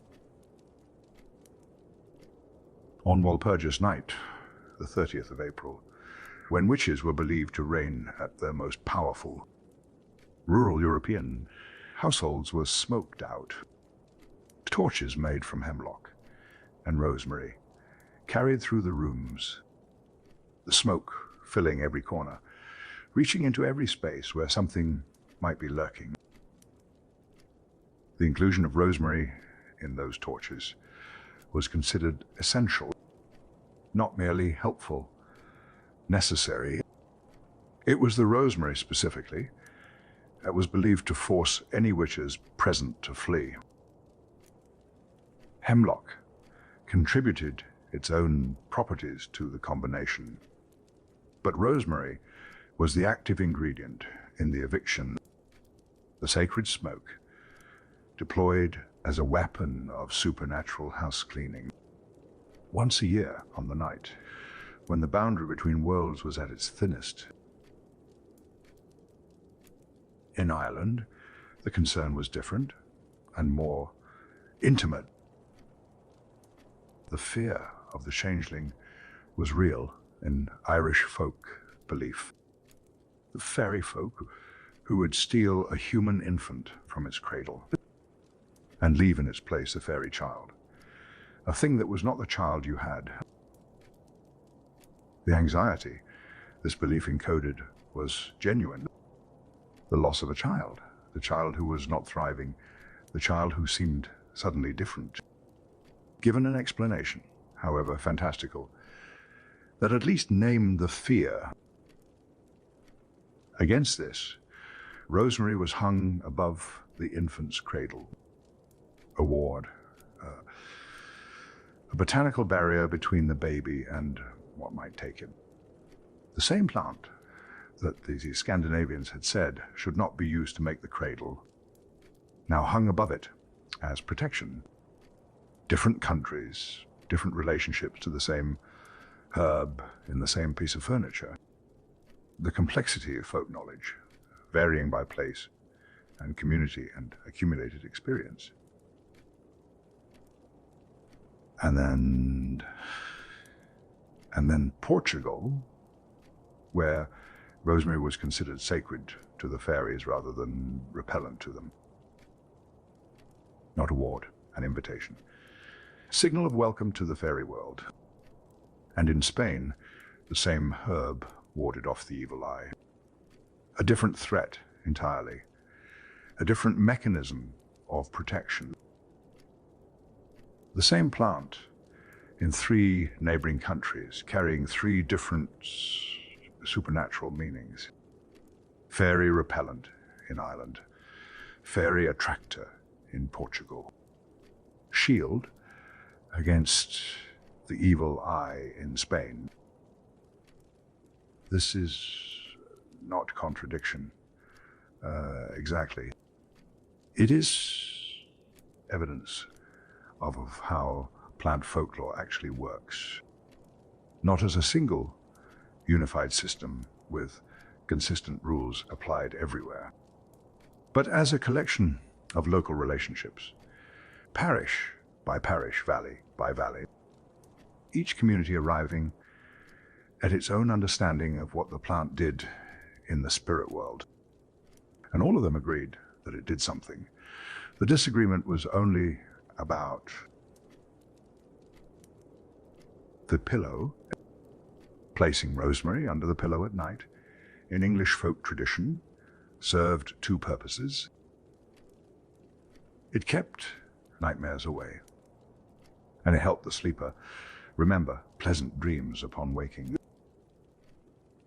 The herb of memory applied to the dream world as well as the waking one. The association was consistent. If rosemary aided memory in the study, in the examination room, in the learning of things, then perhaps it aided memory and sleep as well.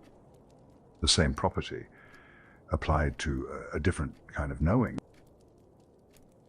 The pleasant dream remembered, held, not dissolved by waking.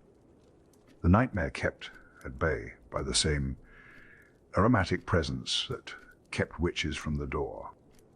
Protection and memory, operating simultaneously in the sleeping hours. The windows and the bed sheets, hanging rosemary outside windows, warded off evil spirits. Placing it beneath the bed sheets repelled moths and the disease carrying miasmas that might otherwise gather in the bedding. The moth-repellent properties of rosemary are genuine. The volatile oils deter them effectively. The household, placing rosemary beneath their sheets, was achieving a real outcome. The vocabulary, miasma, evil spirits, was the available framework for understanding invisible threats. The mechanism's real, whether or not the framework was accurate. Practical pest deterrence, dressed in the clothing of magical protection, or magical protection that happened to also work as practical pest deterrence, depending on which end of the telescope you are looking through. Some European folk traditions grew rosemary to attract elves, which places it in the peculiar position of being simultaneously an elf attractor and, in Ireland, a fairy repellent. Elves and fairies are not, in most folk traditions, the same order of being. The herb operating differently in different spirit ecologies, welcoming to one kind of supernatural neighbor, offensive to another, parish by parish. As I said, the rosemary in the garden, growing on entirely unaware of the debates being conducted about its spiritual affiliations. And finally, in English folk magic, rosemary could be substituted for frankincense when the more expensive resin was unavailable, when budget did not extend to imported incense, when you needed the sacred smoke and only had the garden. This brings us back to Fui Libanotus, the shared Greek name, the poor person's incense. 2,000 years later, in English folk magic, the same substitution being made. Both plants contain aromatic terpening compounds with comparable fumigatory properties. The practical similarity that the Greeks had noticed, and named with a shared word, persisting into folk magic practice across the centuries. The sacred smoke was always available, whether it came from a resin purchased at considerable expense from a merchant's stall, or from a sprig cut from the plant growing beside your own door.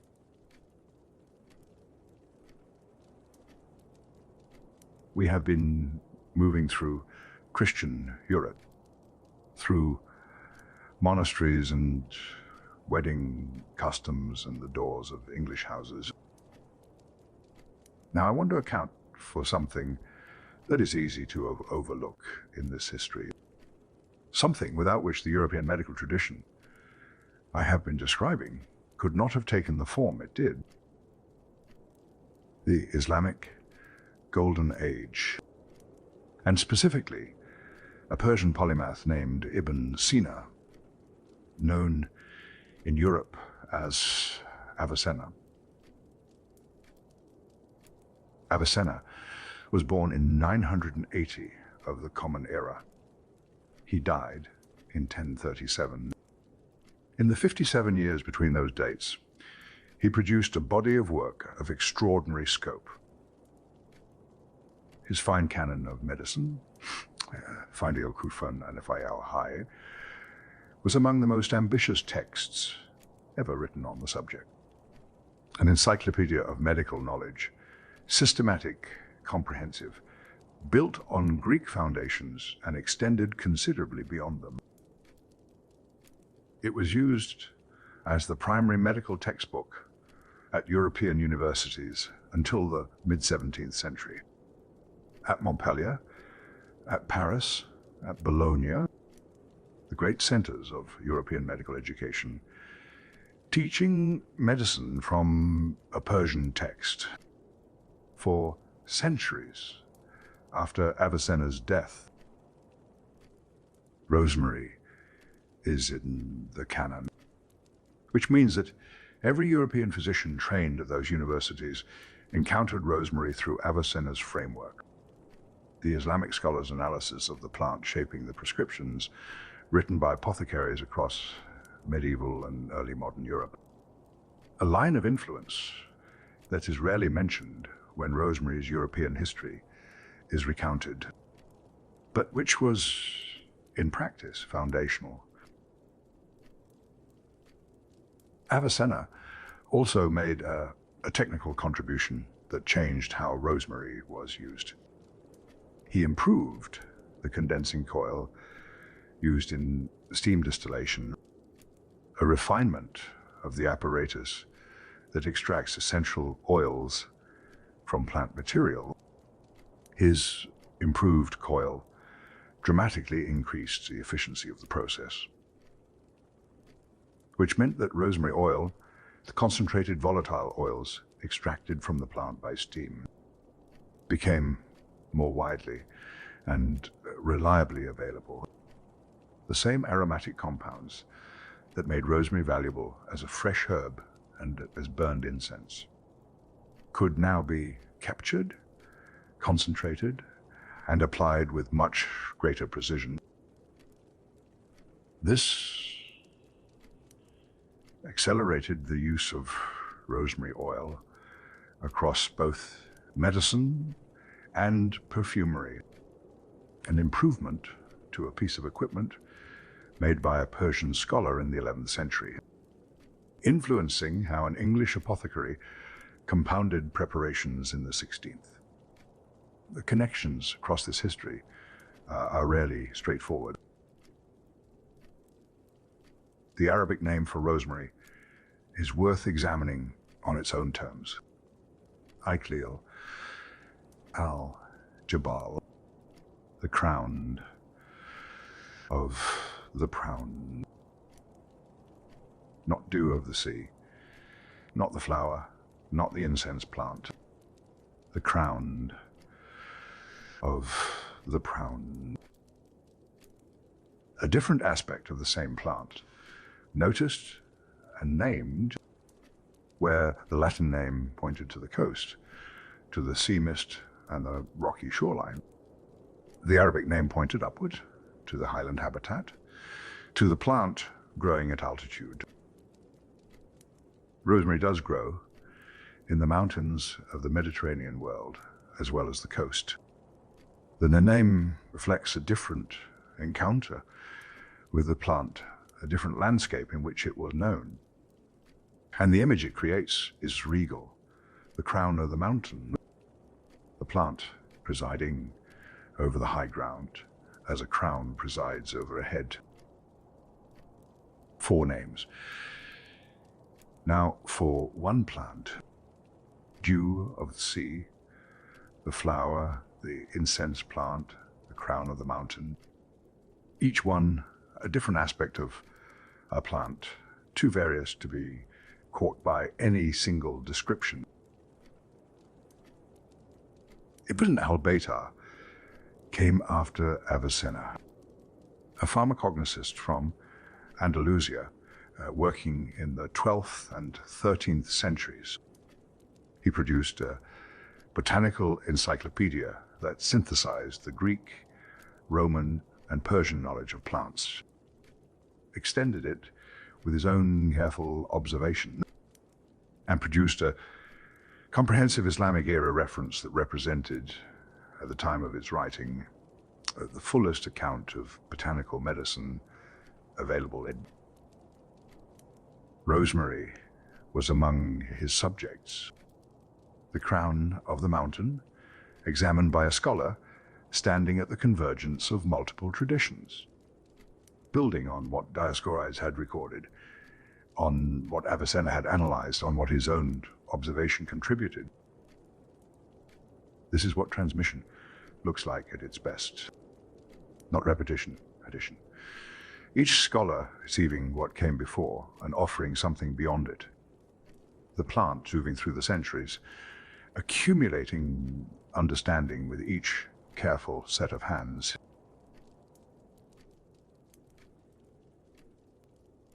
The Black Death arrived in Europe in 1347. It moved through the continent with a thoroughness that defies comfortable description. Perhaps a third of Europe's population gone within a few years. The medicine of the era had no adequate explanation for what was happening. The dominant theory was miasma, corrupted air, a poisonous exhalation from rotting matter from the earth, from the bodies of the dead, breathed in, carried in the air from person to person. If this was the mechanism, the response was logical. You needed to purify the air around you, to interpose something between your nose and the corrupted atmosphere, to carry constantly a counter to the miasma. Rosemary was carried in small cloth bags hung around the neck, plague bags, wearable purifiers, the volatile oils releasing slowly into the air immediately around the wearer, creating, in effect, a personal aromatic environment. Whether this protected against the plague, we cannot say with confidence. The plague was not transmitted by bad air. We know this now. But rosemary's genuine antimicrobial and insect repellent properties were real. A person wearing rosemary was less attractive to the fleas that actually carried the disease. The theory was wrong. The outcome may have been in some small measure, right? The wrong explanation, pointing toward a genuine, if partial, protection. There is a recipe that survives from this period. A preparation called plague water, a distilled formula intended to protect against infection. It called for 16 herbs, steeped in wine and brandy, then distilled. The largest single ingredient was rosemary. 1 full pound of it. 1 pound. In a formula of 16 herbs. Rosemary, dominating the preparation by weight, by volume, by the proportion of its volatile oils entering the final distillate. The apothecary compounding plague water was not being casual about which herb to lead with. Rosemary was chosen deliberately in quantity as the primary aromatic and protective agent. French hospitals burned rosemary in their sick wards throughout the medieval period, through the early modern period, and here is the detail that I find most striking, through the Second World War, 1939 to 1945. French military hospitals were still burning rosemary as a fumigant.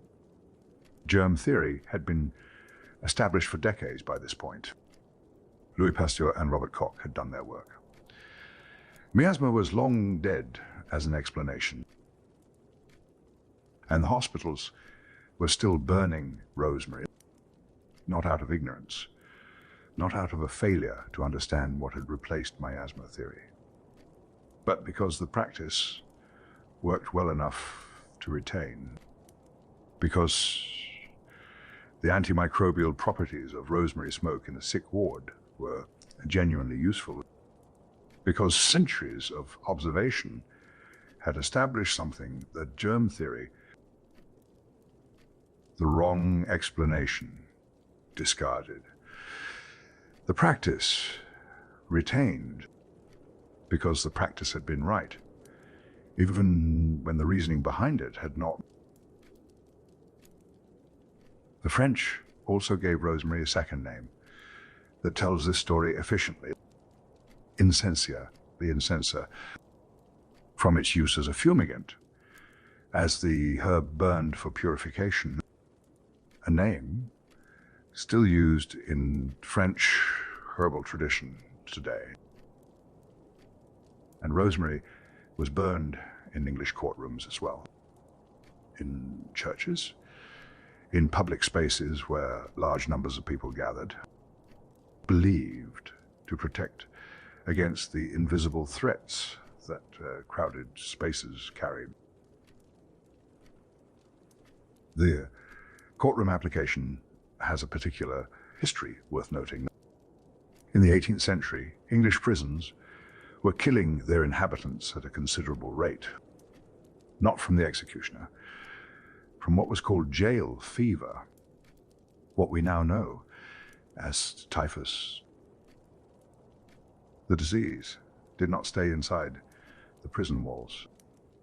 It traveled into the courtroom when the prisoners were brought for trial. In 1750, at the Old Bailey, an outbreak killed the Lord Mayor of London, 2 judges, an alderman, several jurors, the disease moving from the dock to the bench in the course of a single session.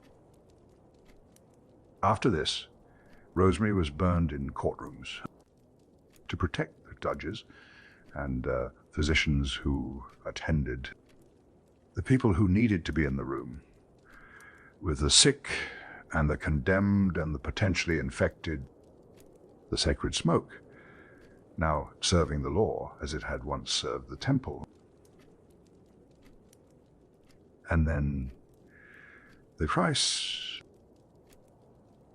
In 1603, the second great visitation of the Black Death to England, a bundle of rosemary that had previously cost 12 pence was selling for 6 shillings. Let us be clear about that change. 6 shillings is 60 pence, a 500% increase in a moment of catastrophe, when people were desperate for what they believed would protect them. Rosemary became a luxury commodity, the plant of the hedgerow, the doorstep garden, the monastery wall, suddenly priced beyond the reach of ordinary people, at precisely the moment when ordinary people most needed it. The economics of fear applied to an aromatic herb. The apothecary's dilemma, the plant that could help, now affordable only to those who had already survived enough to be wealthy.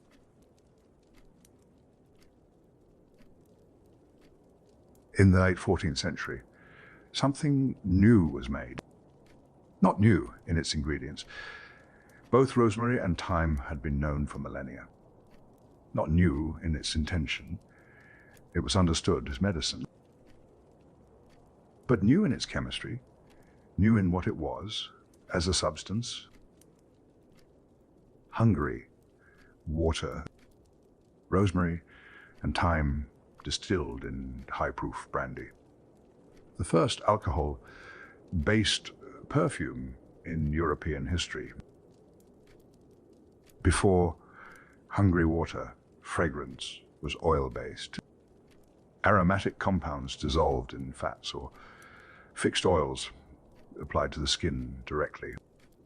Concentrated, but heavy, limited in how it moved and how it lasted.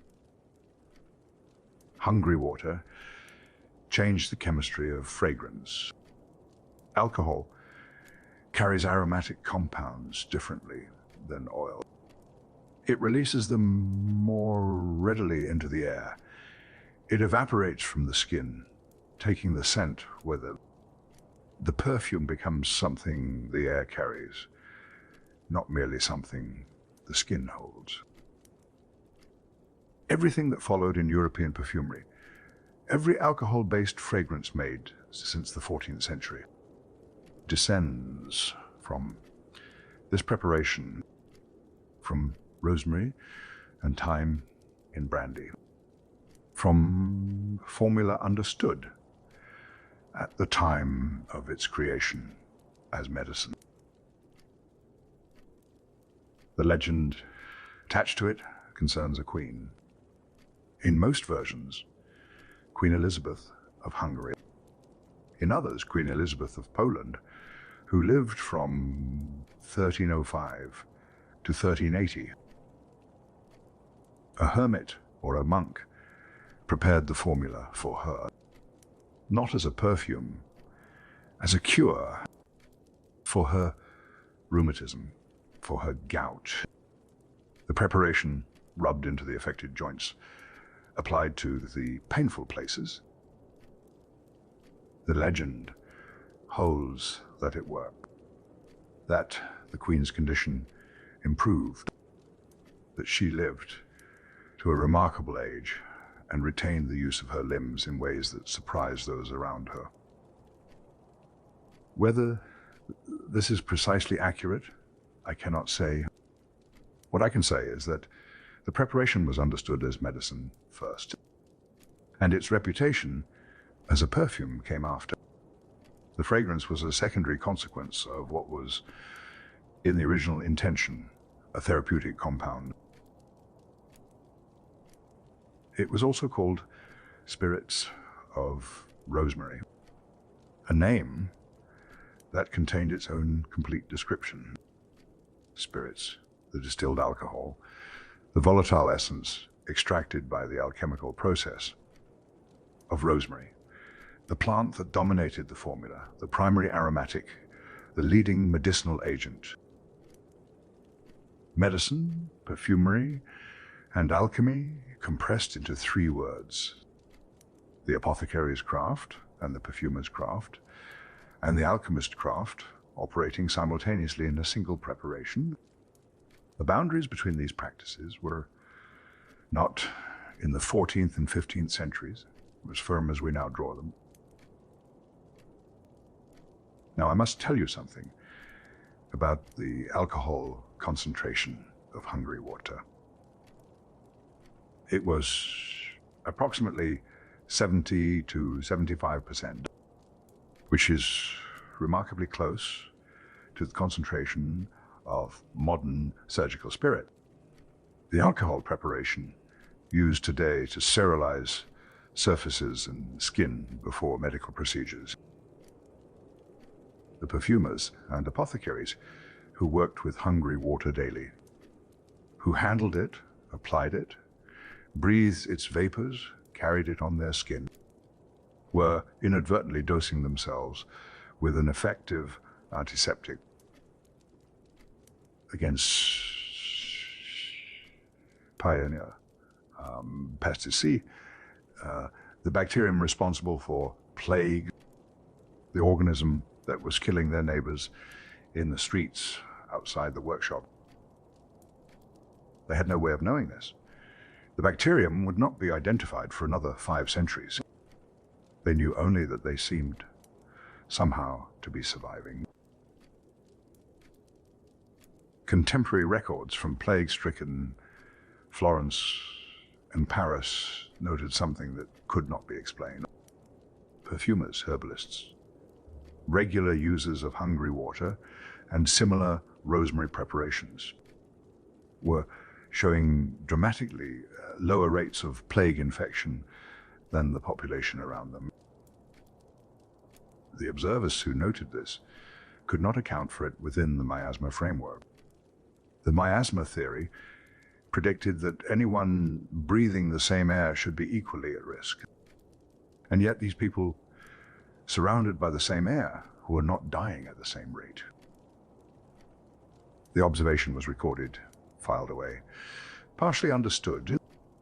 The connection between the rosemary preparations and the survival rates was noticed, even if the mechanism remained entirely opaque. We can now read those records and understand what was happening. The high alcohol preparation on the skin, the antimicrobial rosemary compounds in the air around the workroom, the genuine antiseptic properties of both the alcohol carrier and the plant itself. The perfumers surviving the plague partly because their trade had, without their knowledge, made them harder to infect. By the late 17th century, hungry water had become a near universal cure, all in household medicine, described in texts of the period as a popular distilled water based on rosemary, used both really and internally in small doses regularly. The medicine that had become a perfume was also simultaneously still a medicine, applied to the skin for pain and circulation, taken internally for digestive complaints. The 3 uses running in parallel, without contradiction. And by the 18th century, it had become commercially significant enough to attract a particular kind of attention. Counterfeiters, newspaper advertisements appeared warning consumers against inferior imitations, providing instructions for detecting fraudulent versions of the preparation. You do not counterfeit something that is not worth counterfeiting. You do not publish newspaper warnings about fraud unless the fraud is widespread enough to be a genuine problem. Hungry water had become a product of sufficient commercial value that people were profiting from selling false versions of it. The hermit is formula for a queen's rheumatism, now sophisticated enough commercially to require fraud detection guidance in the press. The distance between those 2 points is, I find, quietly extraordinary.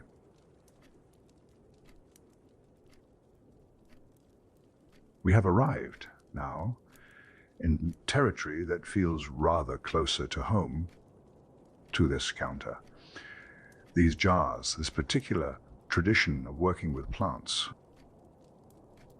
The English apothecary tradition, which owed debts in every direction, to Greece through Dioscorides, to Persia through Avicenna, to the monasteries and the great European herbalists, and then made something of its own from all of it.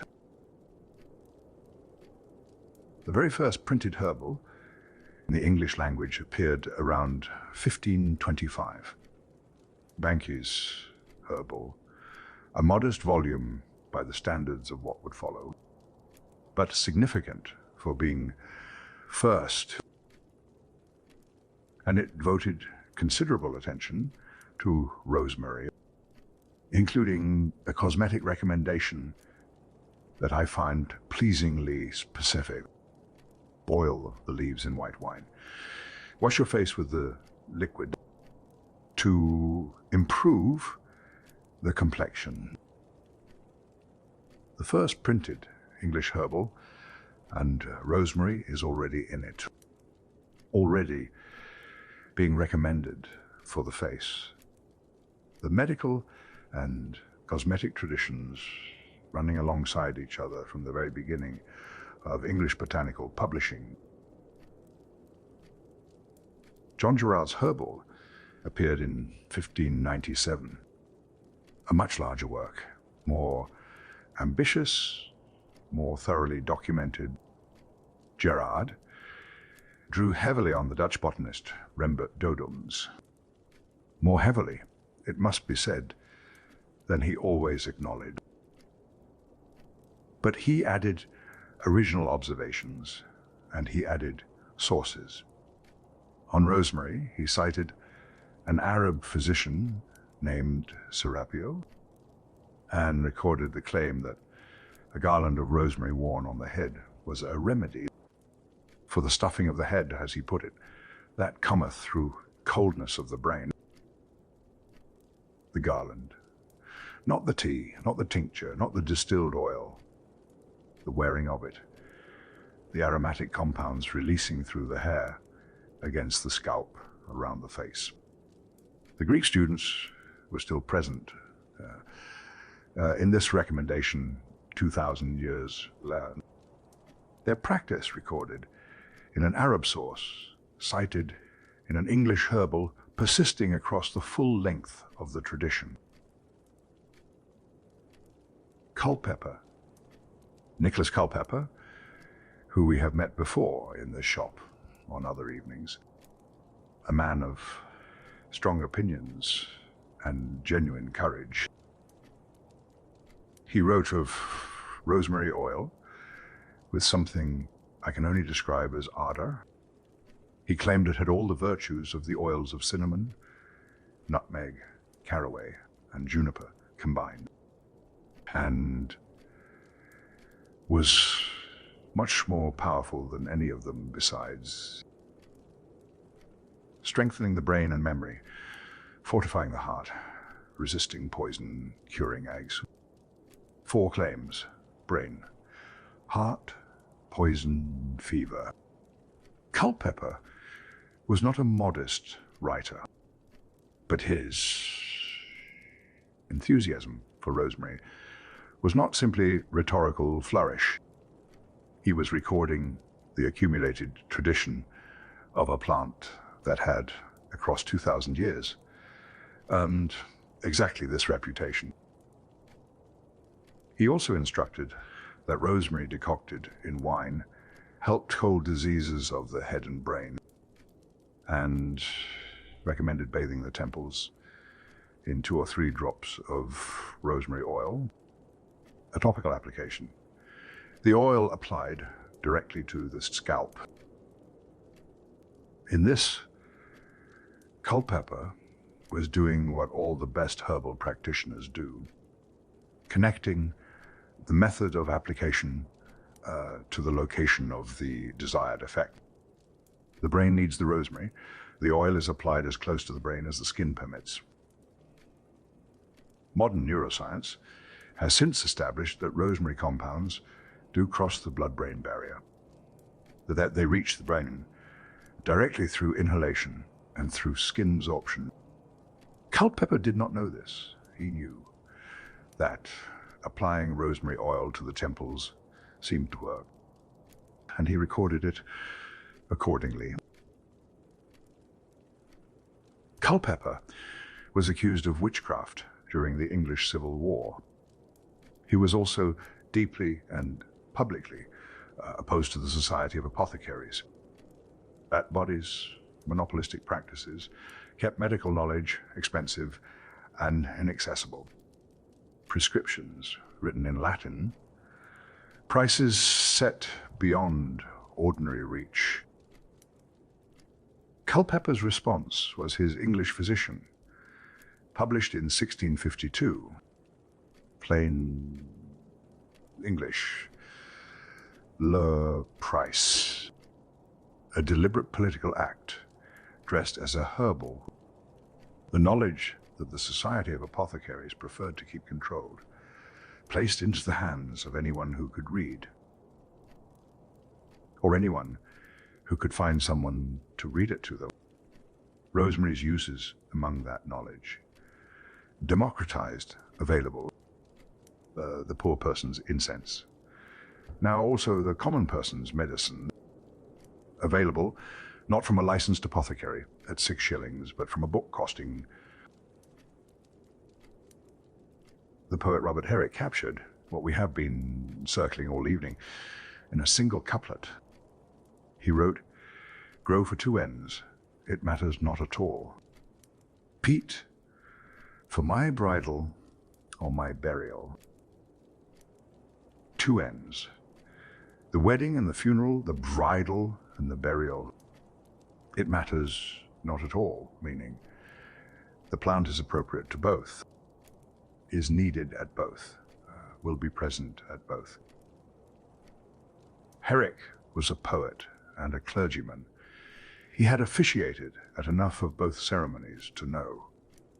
The rosemary was there when people arrived at the altar, and there when they were carried from it.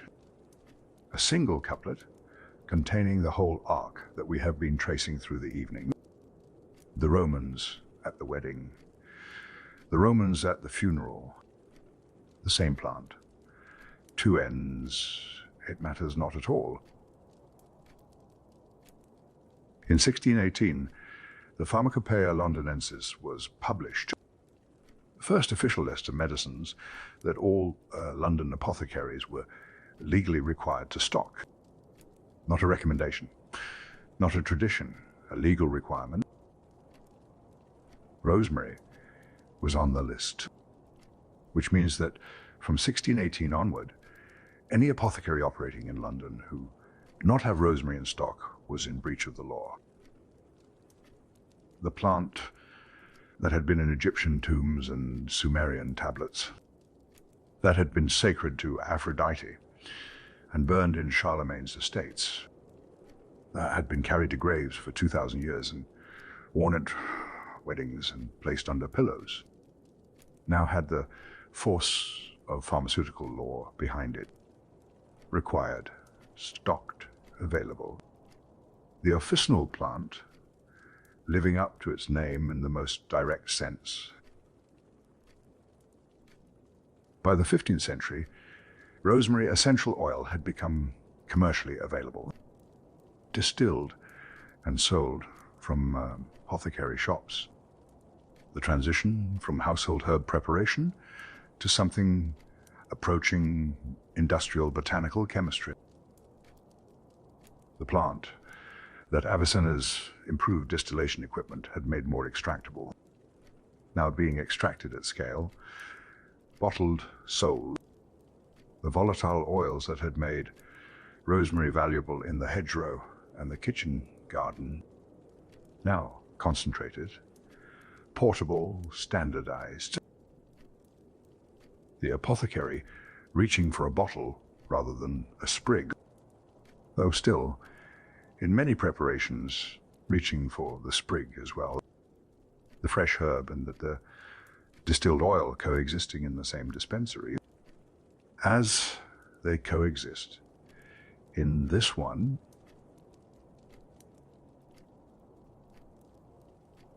let us step out of the apothecary's dispensary for a moment, into the kitchen, into the cellar, into the spaces where rosemary was used not as medicine precisely, but as something that the people using it understood instinctively to be doing more than flavoring.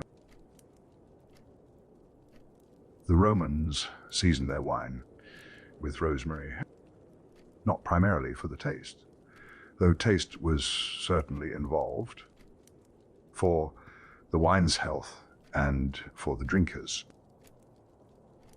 The herb steeped in the wine worked in two directions simultaneously. It prevented the wine from souring, kept it stable, extended the period during which it remained drinkable, and it was understood to support the digestive health of the person who drank it. The Romans did not know about antimicrobial compounds. They knew that the wine lasted longer with the herb in it. They knew that drinking it seemed to agree with the stomach, and they continued the practice accordingly. Modern food chemistry has confirmed both observations. Rosemary's volatile oils inhibit the microorganisms that cause wine to sour, the same compounds that made it valuable as a fumigant in sick rooms, extending the drinkable life of wine in amphorae across the Roman world. The Roman cookbook attributed to Apicius, the ancient world's most significant culinary document, the closest thing antiquity produced to a proper recipe collection. Rosemary was among its seasonings. The surviving text is incomplete. Some of rosemary's specific uses have been partially reconstructed by scholars, but the presence is confirmed. The plant that seasoned Roman wine also appeared in the kitchen of the most documented Roman cook. There was also a folk remedy that combined rosemary with curdled milk, beer, and honey for heart trouble. A compound preparation, 4 ingredients, each chosen for a reason. The honey soothing and nourishing, the milk providing substance, the beer. Well, the beer contributing its own character to the mixture, and rosemary as the aromatic, warming, circulatory agent. The preparation would not appear in any modern pharmacopoeia, but the thinking behind it was not unsophisticated. Multiple ingredients, each addressing the condition from a different angle. The compound preparation as an approach to a problem with several dimensions. Medieval European cooks made a discovery that they could not explain, but that they applied reliably and passed forward through kitchen practice. Rubbing rosemary into salted meats dramatically extended their shelf life. The meat that might turn rancid within a predictable period lasted considerably longer with rosemary applied. They did not know about fat oxidation. They did not know about antioxidant compounds. They knew that the rosemary was doing something, and that the something was worth doing. What was happening, as we now understand it, is this: when fats go rancid, the process is driven by oxidation, by the action of oxygen on the fat molecules.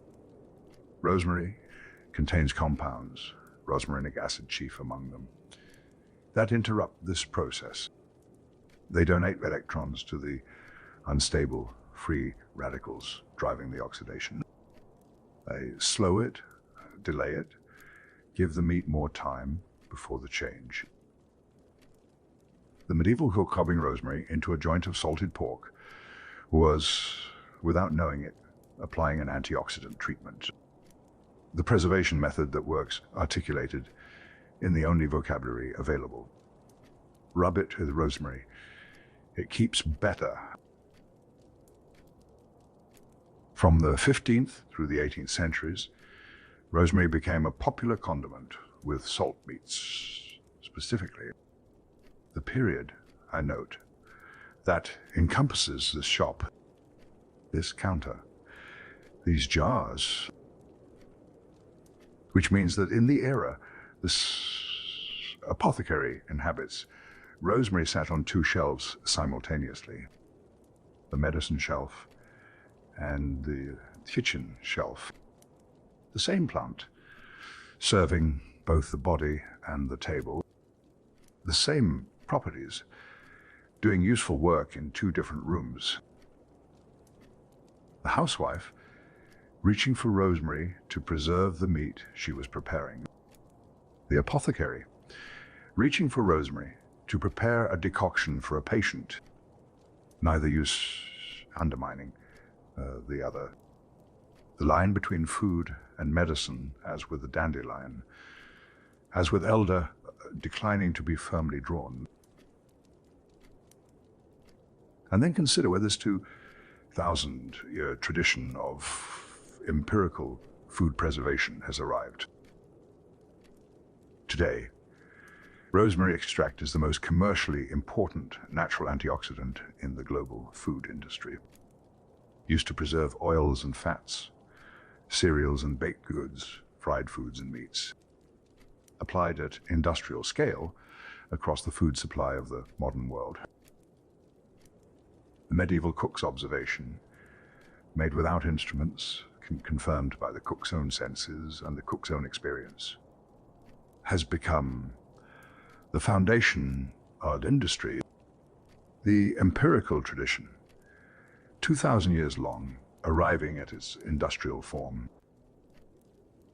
The Roman wine seasoner, the medieval meat preserver, the 18th century kitchen herb, and the modern food chemist applying concentrated rosemary extract to products that will sit on shelves for all of them using the same compound from the same plant for the same purpose, to prevent what should not yet spoil from spoiling.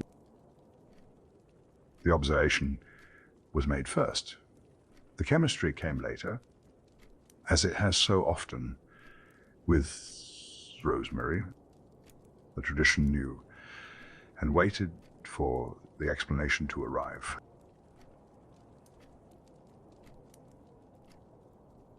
Napoleon Bonaparte consumed, by some accounts, up to 60 bottles of cologne per m-onth, which is a quantity that strains the imagination somewhat.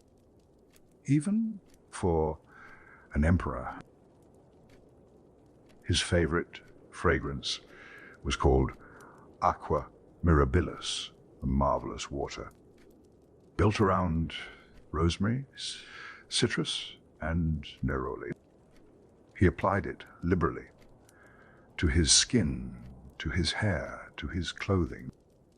He poured it over himself before battles. There is a reason beyond vanity for this, though vanity was certainly present. Napoleon loved rosemary, specifically because it reminded him of Corsica, his birthplace, the rocky scrubland, the macchia, the dense, fragrant Mediterranean undergrowth. Rosemary growing wild on the hillsides above the sea. The herb of memory, doing precisely what it was said to do, carrying a man back to a place he had left as a boy. The scent on his skin at Marengo and Austerlitz, at Moscow, and then at Waterloo. The scent of an island he would never quite stop smelling. He is said to have been wearing his rosemary-scented cologne at Waterloo, the specific formula closely related to what became the modern 4711 eau de cologne. The preparation contained compounds that in the understanding of the era, offered protection against disease. The tradition that had run from the plague bags of the Black Death through hungry water and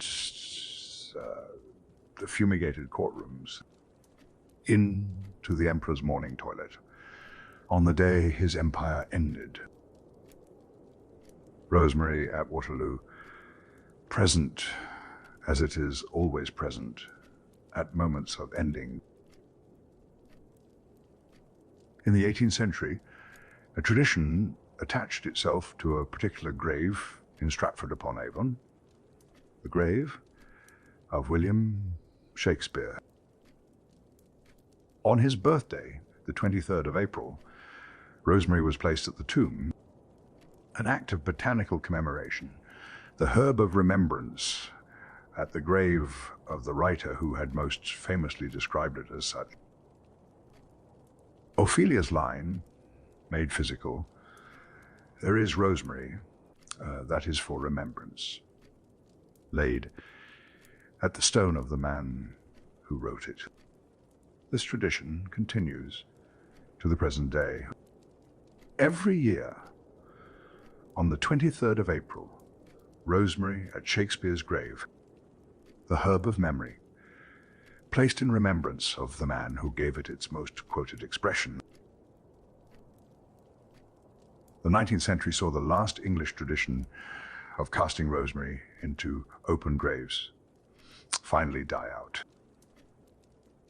2,000 years, from Roman Britain through the medieval period, through the Tudor era, through the Georgians, to the Victorian age, where the practice finally ceased to be expected. What ended it, precisely, is difficult to say. The shift toward enclosed iron coffins and more formal burial practices, the increasing distance between ordinary people and the plants that grew around them, the fading of botanical knowledge from everyday domestic life, perhaps simply the passage of time. Customs require people who remember why they exist to continue. When memory of the meaning fades, the practice tends to follow. The herb of memory, forgotten in the very context where it had longest been present. There is an irony in that which I do not think needs pointing out. And yet, the custom did not vanish from the world. It traveled, as rosemary has always traveled. In Australia, at Anzac Day commemorations each April, rosemary is worn, pinned to lapels, held in hands, placed at memorials, to honor the fallen soldiers, to mark the dead. The rosemary worn for this purpose grows in the wild around Gallipoli, on the peninsula, where so many died in the soil above them. The same coastal, rocky Mediterranean habitat where the plant has always grown, where Pliny noted it 4,000 miles away and 2,000 years earlier. The Australian commemorative tradition is a direct descendant of the Greek and Roman funeral custom, transmitted through European settler culture into the southern hemisphere. The thread that seemed to end in Victorian England still running, simply running somewhere else. The 1920s gave rosemary's ancient hair tonic reputation a thoroughly modern form. A fashionable remedy for baldness called for rosemary combined with paraffin oil, white wax, rum, beef marrow, and castor oil, to be rubbed into the scalp for 15 minutes. The medieval monastery rinse, now dressed in the vocabulary of modern chemistry. The same instinct, rosemary for the hair, rosemary for the scalp, persisting from the monastic infirmary into the age of the motor car. The ingredients around it changed. The rosemary remained. An alternative preparation of the same era mixed spirit of rosemary with sesame oil, lemon oil, ammonia, and chloroform. We present this without endorsement. The chemical boldness of early 20th century over-the-counter cosmetics was, in some respects, remarkable. Chloroform in a hair preparation rubbed into the scalp. The ancient herbal ingredient embedded in a formula that would give a modern pharmacist some pause. And yet the rosemary was still there, still the botanical core of the preparation, still the ingredient that gave the formula its heritage and its claim to efficacy. The plant that had been in Egyptian tombs, in Sumerian tablets, in Shakespeare's plays and Napoleon's cologne, now in a 1920s hair tonic alongside chloroform, rosemary accommodating yet another era's particular enthusiasms, without apparent complaint.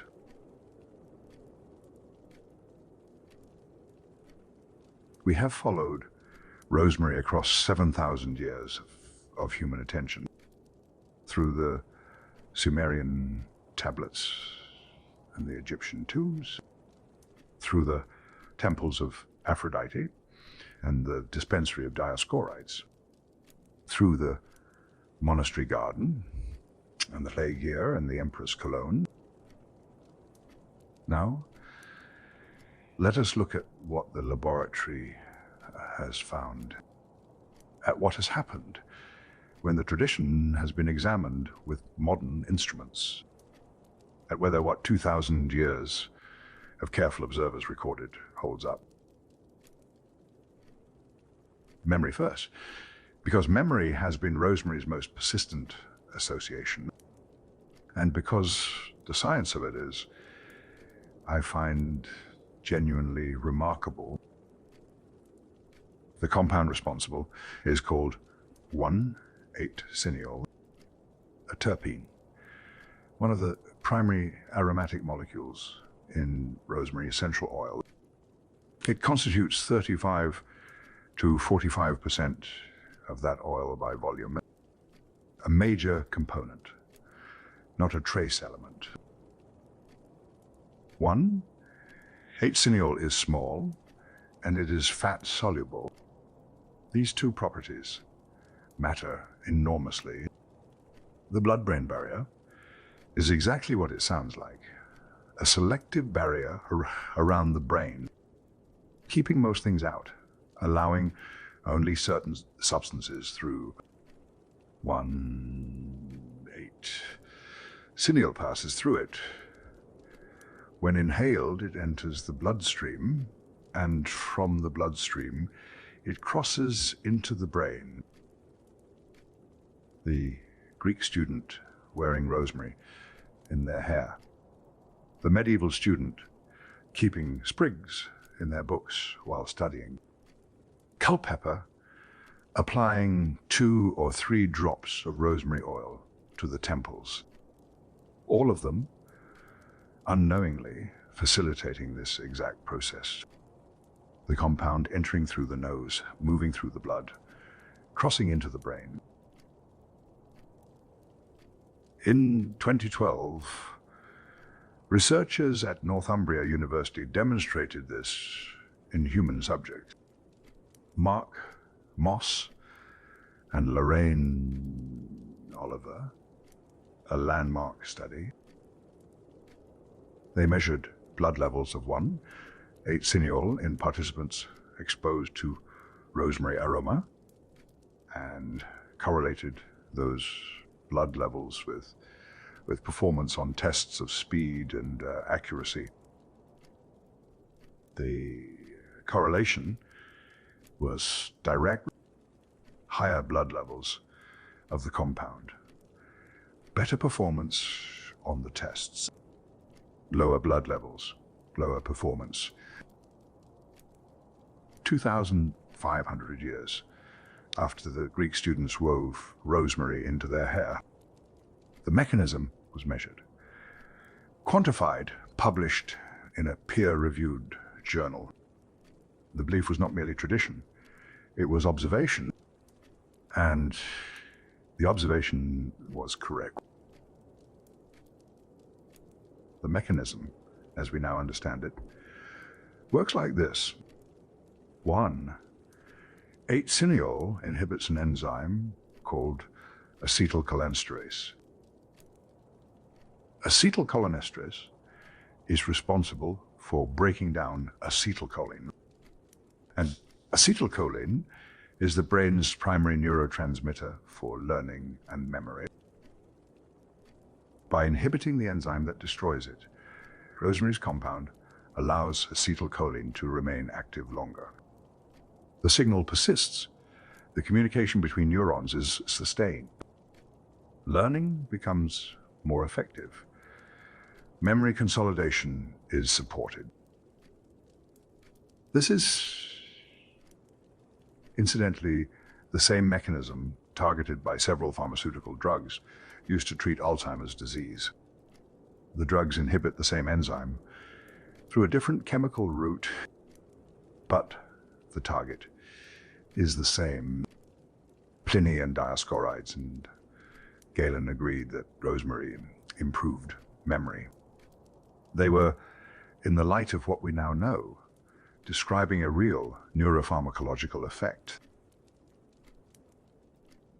Rosemary also stimulates cerebral blood circulation, increased blood flow to the brain, more oxygen, more nutrients delivered to the neurons doing their work.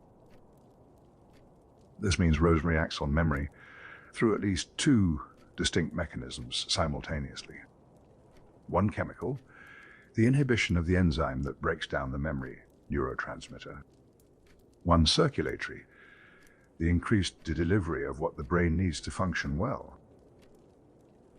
2 pathways, 2 mechanisms, both pointing in the same direction, both supporting what the tradition had observed through effect alone, without the ability to look inside. Now let us speak about carnosic acid, a diterpene found in high concentrations in rosemary. And in sage, its close botanical relative.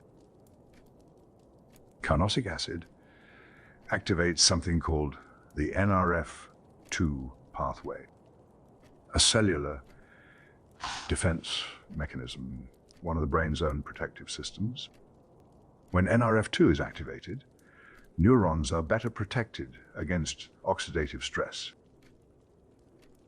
Oxidative stress is one of the primary drivers of age-related cognitive decline and of Alzheimer's disease specifically. The accumulation of damage to neurons over time, driven by reactive molecules the brain cannot fully neutralize. Carnosic acid helps the brain protect itself against this process, not by adding an external defense, by activating the brain's own defenses, strengthening what is already there, supporting the mechanisms the brain uses to protect itself. In 2025, researchers developed a stabilized derivative of carnosic acid called diaca. In preclinical studies, in animal models, it improved memory. It increased the number of synaptic connections between neurons, the physical connections through which neurons communicate. More connections meaning more robust and flexible cognition. And it reduced the 2 hallmark protein accumulations of Alzheimer's disease: amyloid, beta plaques, and tau tangles, both of which accumulate in the Alzheimer's brain, both of which are associated with cognitive decline, reduced in animal models by a compound derived from rosemary. I will not overstate this. Preclinical results in animal models do not automatically translate to human treatment. The distance from a promising laboratory result to an effective therapy is considerable. Many promising preclinical results do not complete that journey. But the direction of the evidence is striking. A compound from the same plant that Greek students wore in their hair to help them remember, being investigated as a potential treatment for the disease of forgetting. What makes Diaca particularly interesting to researchers is its specificity. Unlike most pharmaceutical candidates for Alzheimer's disease, it does not act uniformly throughout the brain. It activates only in inflamed or oxidatively stressed brain regions. The damaged areas, the places under siege. Healthy tissue is left unaffected. A compound that recognizes where it is needed and acts there, leaving what does not need intervention alone. This is precisely what the best medicines are hoped to do. And it is emerging from a plant that has been in continuous use since before the pyramids were built. Rosmarinic acid, another major compound named, in fact, for the plant itself. It has demonstrated anti-inflammatory effects throughout the body, and rosemary extracts containing high concentrations of it have improved both learning and memory in mouse models of accelerated aging. The accelerated aging model is useful precisely because it compresses the timeline. Changes that would take decades in a human brain occur over weeks in these models. And rosemary extracts given to these animals improved the outcomes. Learning improved. Memory improved. The anti-inflammatory action, the reduction of the oxidative damage, driving the decline. The antioxidant activity of rosemary was first formally investigated in the 1950s, making it one of the earliest natural antioxidants to receive systematic scientific scrutiny. One of the earliest. In the 1950s, while the medieval cook had been rubbing rosemary into salted meat for preservation since the 15th century, while the Romans had been seasoning their wine with it for 2,000 years, the science arriving in the mid-20th century, finding a tradition already 2 millennia old waiting for it. And finally, for this evening, because we are approaching the end, and I want to leave you with something quiet. The anxiolytic properties. Anxiolytic, a technical word for something simple, reducing anxiety, calming what has become agitated. Some studies suggest that rosemary aroma reduces cortisol levels. Cortisol, the body's primary stress hormone, reduced by the scent of a plant that has been placed under pillows and near beds for centuries. The folk tradition that kept nightmares away and helped pleasant dreams be remembered may have been doing something to cortisol, something to the body's own stress response, something that made the night a little easier. Sleep quality, some studies suggest, improves with rosemary's presence. The calming domestic herb placed near the bed, in the pillow, doing something real in the sleeping hours, as it has always been said to do.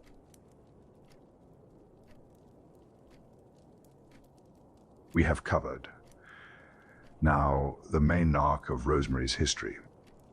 The archaeology and the mythology, the medicine and the folklore, the apothecaries and the plague bags and the laboratory findings. But there is a category of fact that does not fit neatly into any of these sections. The facts that are strange, the ones that sit at odd angles to everything else, the ones that reveal something unexpected about a plant you thought you knew. I want to spend some time here in this territory because it is, I find, often the most interesting things live. The Romans believed the odor of rosemary preserved dead bodies, not the plant itself, the smell. This is not accurate, precisely. The volatile oils do inhibit microbial growth. They do slow certain forms of decay. But the odor alone, as a category of thing, does not preserve in the way the Romans imagined. And yet, the antimicrobial compounds that produce the smell are, in fact, doing preservation work. The odor and the chemistry are inseparable. The Romans observed an association between the presence of rosemary smell and the slowing of decay, and attributed the effect to the smell itself. Wrong in the mechanism. Correct in the observation. The smell and the preservation both coming from the same source. The Romans, as so often, seeing clearly and explaining partially.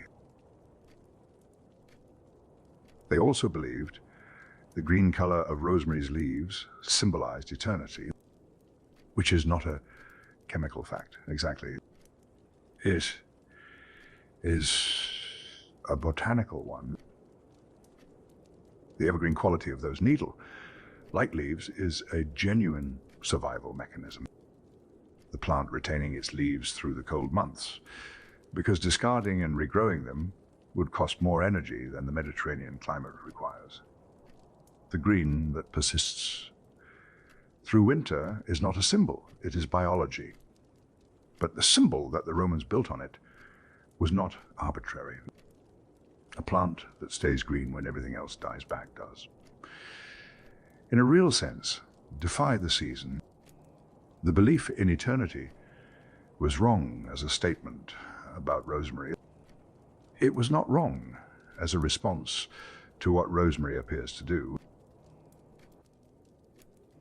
Theophrastus, the father of botany, the man who founded the formal study of plants, recommended placing rosemary leaves among clothing to repel moths. This is the oldest botanical literature we possess on this subject, and it records a use that has continued without interruption to the present day. The linen sachet, the small bag of dried herbs placed in the wardrobe, often containing lavender, often containing rosemary, protecting the woolen clothes from the insects that would otherwise destroy them. Theophrastus recommended this in the 4th century before the Common Era. The same recommendation, in different forms, appears in every era since. One of the longest lived domestic applications of any plant in recorded history, from the philosopher botanist's text to the drawer sachet. 23 centuries of the same practical instruction. The French had a name for this use. They called rosemary fun garde-robe, from the Old French, literally the guard of the wardrobe. A folk name built entirely around this one domestic function. Not the memory herb, not the sacred smoke, not the plant of Aphrodite or the companion of the dead. The garderobe? The thing you put in the clothes chest to keep the moths out. I find this detail quietly charming. All mythology and symbolism and sacred weight of this plant. And the French named it for keeping moths out of the linen. The sublime and the practical, as always, with rosemary operating simultaneously. Rosemary's pest deterrent properties extended considerably beyond moths, fleas, mosquitoes, a range of insects that were not merely nuisances. Fleas were, as we have discussed, the carriers of plague. The vector through which Yersinia pestis moved from rats to humans. Rosemary's genuine flea repellent properties were not merely a domestic convenience during the plague years. They were, without anyone understanding the mechanism, a form of protection against the disease itself. The strewing of rosemary on floors, the plague bags worn around the neck, the sprig in the hat on the Spanish road, all of these were keeping fleas at a distance. The wrong explanation, pointing at a real outcome. Again, the Stephanopoloi, the crown makers of ancient Greece. Dioscorides mentioned them in the very first line of his rosemary entry. As I noted earlier, he mentioned them and moved on, a passing detail, something the reader would already know. But that passing detail implies a great deal. The Stephanopoloi were commercial suppliers. They made garlands for religious festivals, for athletic competitions, for civic ceremonies. Public ritual on a considerable scale, requiring botanical materials in consistent supply. And rosemary was among what they used. Regularly enough to be mentioned without explanation. Commonly enough to be assumed knowledge, which means there was, in classical Greece, a significant commercial trade in rosemary, supplying the public rituals of the city. The festivals and the competitions and the ceremonies. Dioscorides' near throwaway observation implies an entire industry. The plant, moving from wherever it grew to the workshops of the crown makers to the heads of athletes and priests. Rosemary as a traded commodity, a supply chain, a business, as ordinary as any other commercial herb, and as ubiquitous.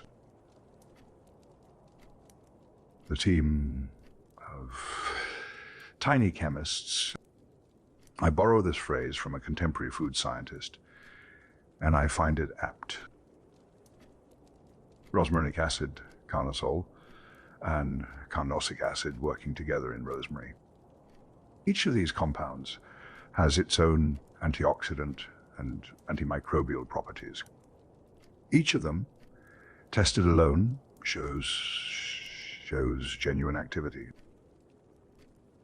But together, they are more powerful than any of them alone. The synergy between them exceeds what you would predict from adding up their individual effects. The combination producing something greater than the sum of its parts. This is one reason why rosemary as a whole plant has been difficult to replicate pharmaceutically. You can isolate one compound, you can concentrate it, you can standardize it, but the three working together in the plant as it grows, that particular concert of chemistry, has proven harder to reproduce than the individual instruments. Now let us go south, considerably further south than rosemary grows. In southeastern Australia, along the Murray River, indigenous communities have traditional practices of aromatic fumigation, smoking ceremonies using plants chosen for their aromatic and antiseptic properties. Plants that are not rosemary, plants that are native to Australia and unknown to Europe. And yet the practice, the burning of aromatic plants to cleanse, to heal, to protect, to mark significant transitions, is functionally identical to the Roman fumigation, the medieval sick room burning, the Walpurgis night torches. The same human instinct, the same observation that certain plants burned do something useful in a space, arrived at it independently on the other side of the world, without any contact with a tradition we have been tracing. Marilyn Nichols of the Yorta people has incorporated the Australian coastal plant Phenolaria axillaris into healing baskets. It is not true rosemary. It does not belong to the same genus, but it shares the intense aromatic character, the same kind of volatile oils doing the same kind of work, woven alongside gum leaves for smoking ceremonies, to cleanse and to heal. The same practice, different plants, different continent, different culture, the same underlying observation about what aromatic plants do in smoke. This convergence is, I find, one of the most quietly extraordinary things in the whole record. Human beings everywhere, they have paid attention to plants and fire, have noticed the same thing, and acted on it accordingly. The compass we did. Rosemary acquired this folk name from a belief I find delightful in its specificity. The plant, it was said, always leaned southward toward the sun, which meant that if you were lost, you could use rosemary as a botanical compass. Find the direction. The plant was leaning, that was south. The rest followed. Does rosemary actually lean consistently southward? It does not, with any reliability that would make it useful for navigation. Plants, in general, lean toward the light, which in the northern hemisphere is often southward. But rosemary is not more consistent about this than any other plant. The belief seems to have no practical foundation, and yet it acquired its own name. Compass weed, polar plant, the rosemary, as a living instrument of orientation, added to the extraordinary accumulation of things this plant was said to do.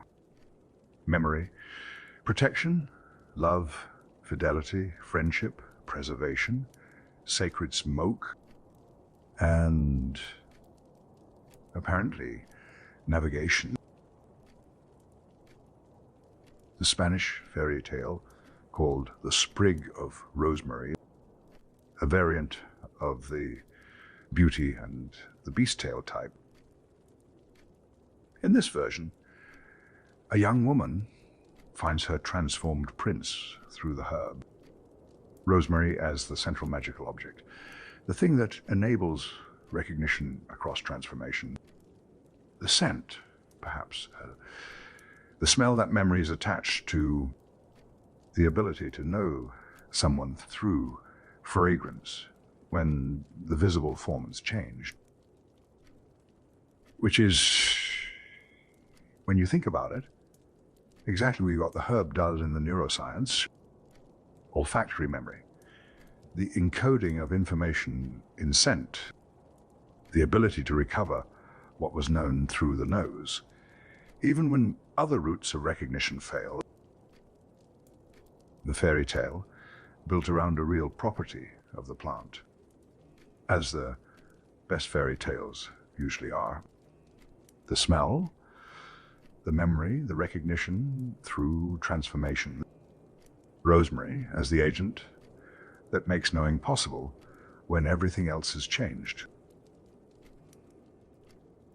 There is a medieval superstition I want to end this section with, because it returns us quietly to where we began the evening.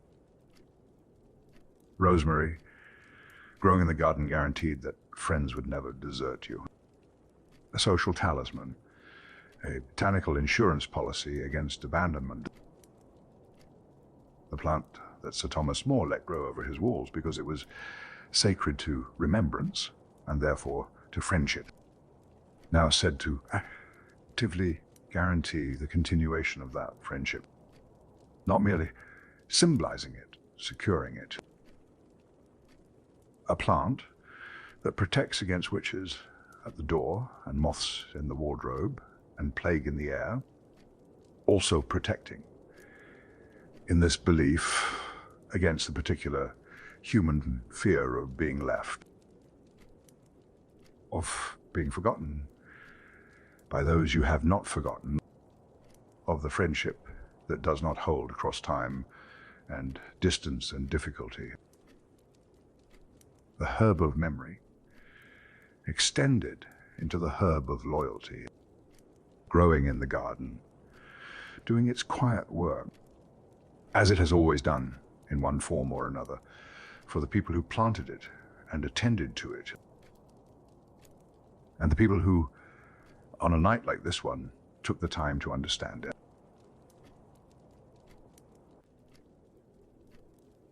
The European Food Safety Authority has formally reviewed rosemary extract, examined its safety profile, evaluated the evidence, and classified it as a food-safe, natural antioxidant. A regulatory body in the 21st century giving official approval to a preservative function that a medieval cook discovered by rubbing rosemary into salted meat, without instruments, without oversight, without a safety profile, simply by observing that the meat kept better with the herb than without it. The regulatory approval and the medieval kitchen experiment are in their different vocabularies, saying the same thing. Rosemary preserves. It has always preserved. The authority confirming what practice had already established. The latest iteration of the preservation tradition is something the Roman soldier wrapping meat in rosemary leaves could not have imagined. Researchers have shown that rosemary essential oil nanoemulsions applied to chicken during storage significantly extend shelf life, reducing both microbial growth and flavor degradation. Nanoemulsions, droplets of essential oil so small they are measured in billionths of a meter, suspended in a medium that allows them to disperse evenly across the surface of the food. The volatile oils that made rosemary valuable on a Roman campaign, concentrated and delivered with extraordinary precision. The same compounds, a different technology of application. The tradition arriving at forms its originators would not recognize and would probably find extraordinary. And then there is the packaging. Rosemary extract can now be incorporated into food packaging materials themselves, not applied to the food, present in the wrapper, migrating slowly into the food as it is stored, providing continuous antimicrobial and antioxidant protection from the inside of the material containing it. The garderobe extended to the packaging of things. The moth-repellent herb, now repelling what might spoil the food in its wrapper. The sacred smoke, made so small it passes through plastic. I offer this detail not because it is the most important thing in this evening's account, but because it marks something worth marking. A plant known to Sumerian scribes, now embedded in the material of modern food packaging. 7,000 years of a single plant's usefulness, still being discovered, still finding new forms. The memory research continues beyond the 2012 Northumbria Street UDI that confirmed 8 Cineal's effects in human subjects. Beyond the carnosic acid and the diaca that we discussed earlier, there are the mouse studies using high concentration rosemary extract, 60% carnosic acid, given to mice in models of accelerated aging, improved acquisition of memory, improved retention, measured across T-maze tests, object recognition tasks, lever press experiments, multiple methods of assessment, all pointing in the same direction, and measurable reductions in brain oxidation markers in both the cortex and the hippocampus.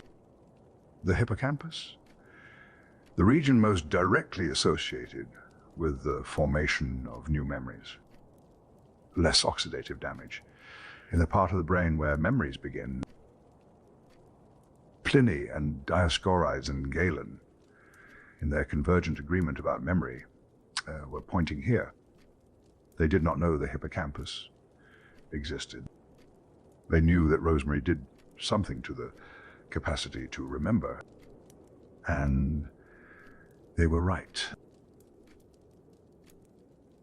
Then there is the cancer research, which is perhaps the most counterintuitive recent application of this kitchen herb.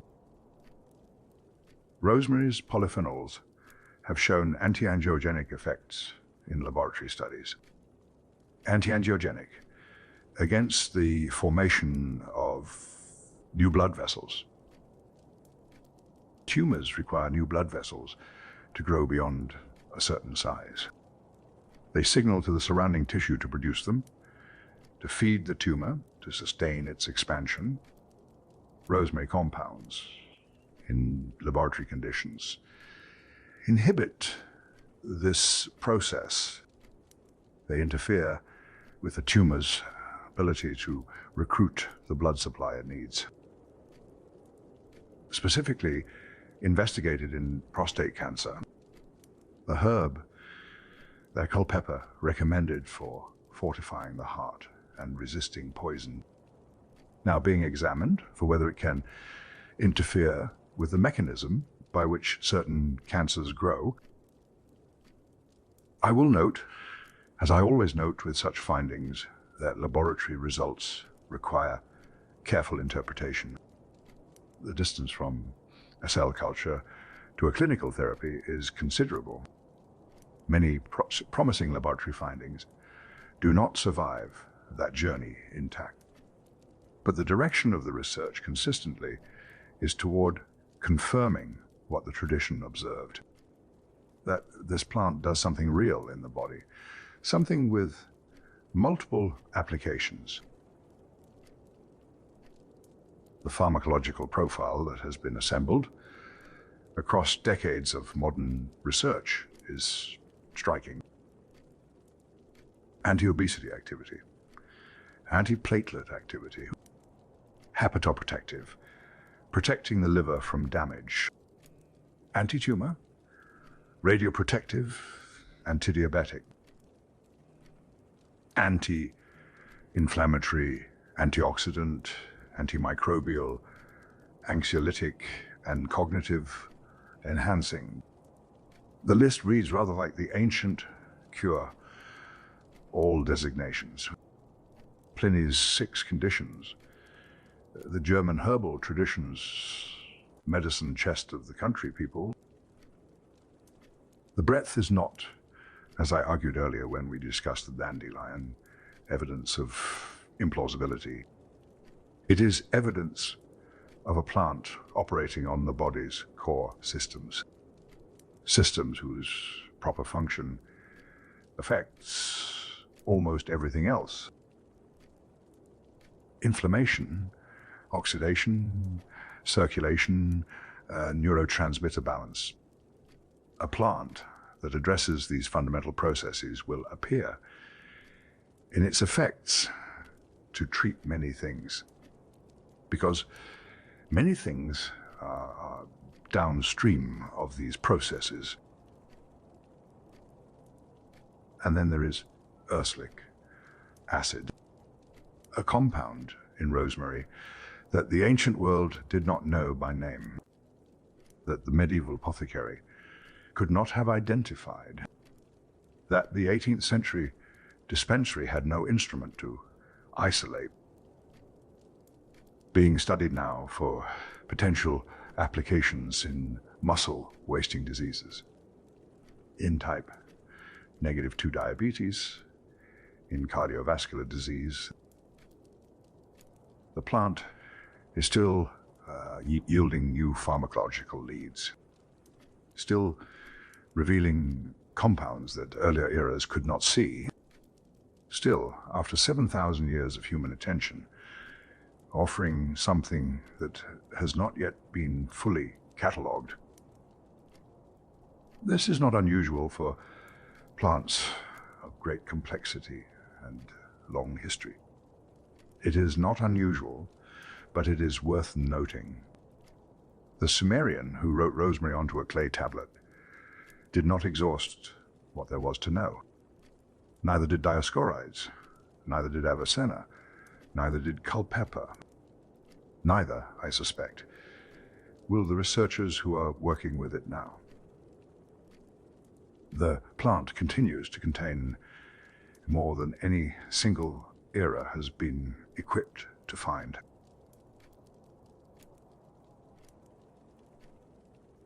We are near the end of our evening. The fire has burned lower.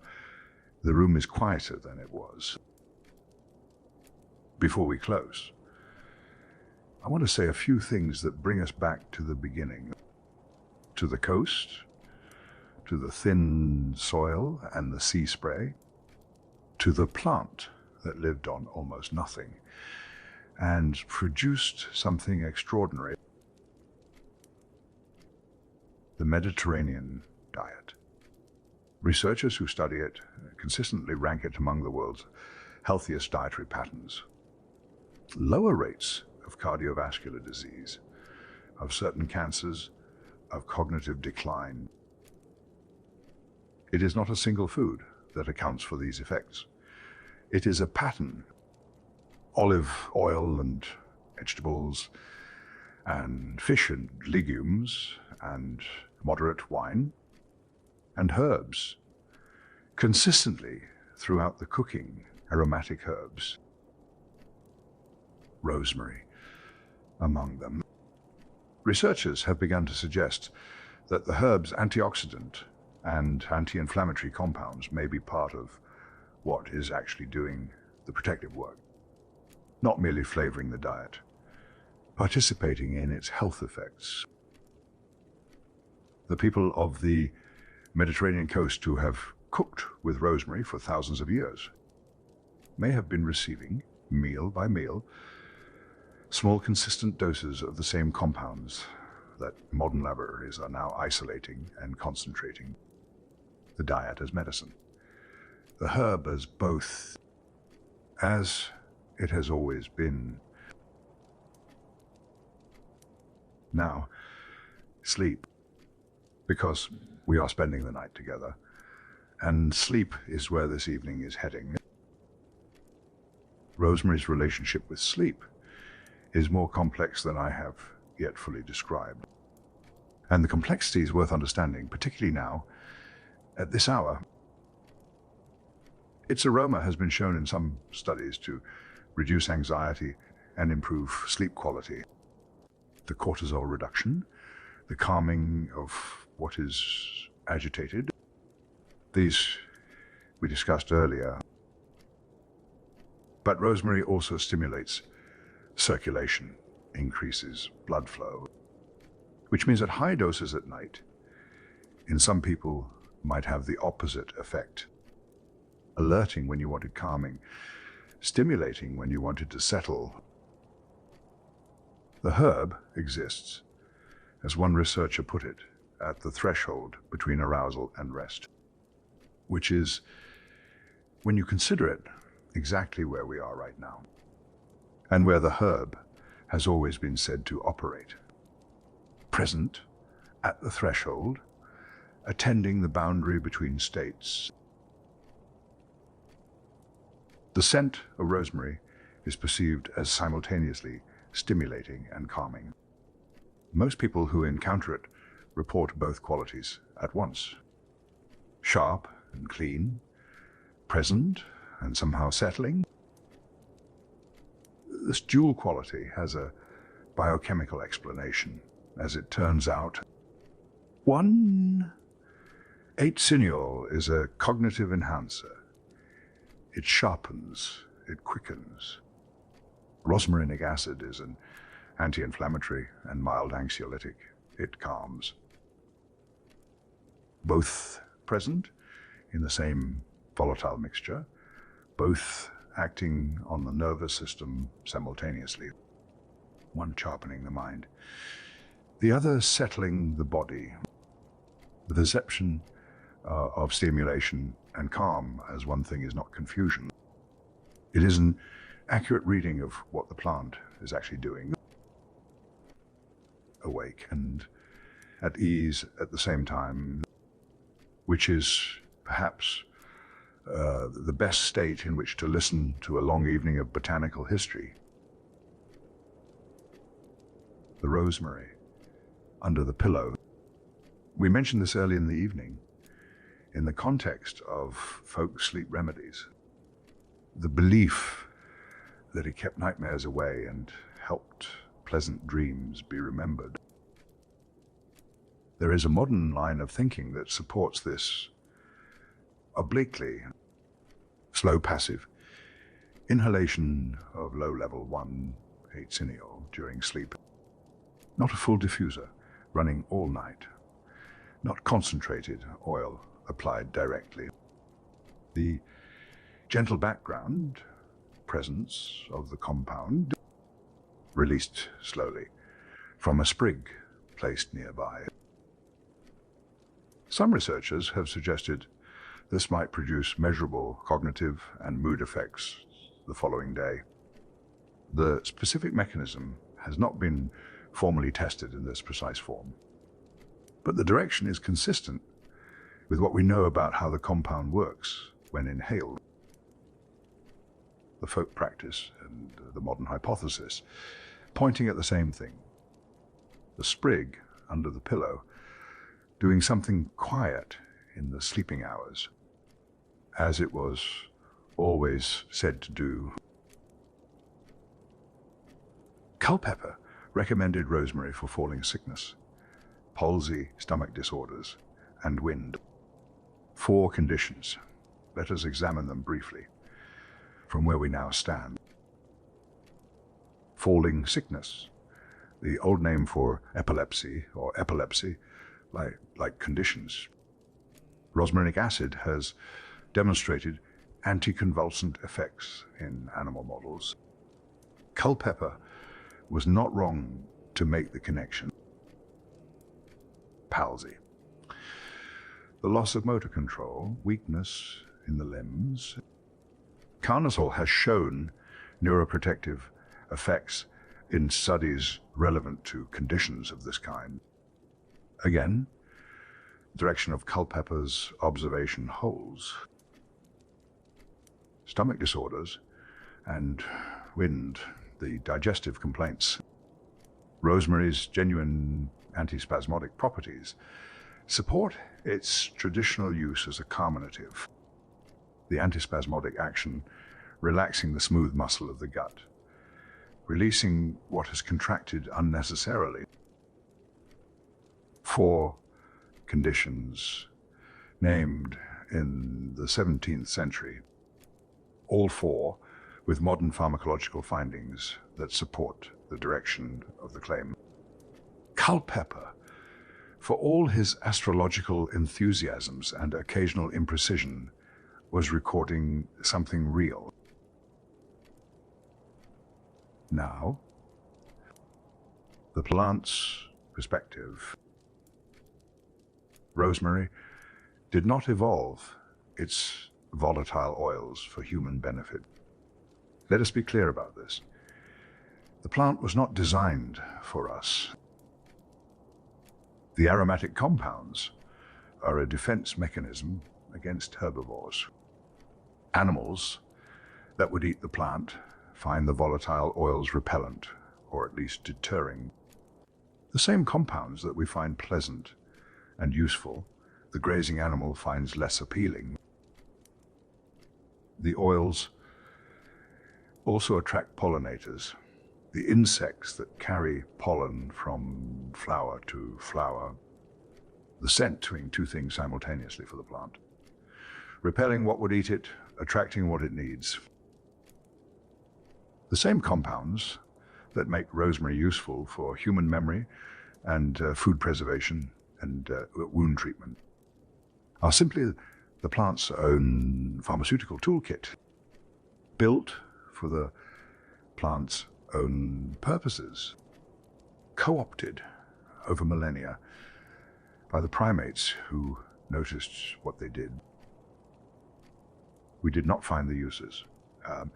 We found the plant, and then we paid close enough attention over long enough time to discover what was already there.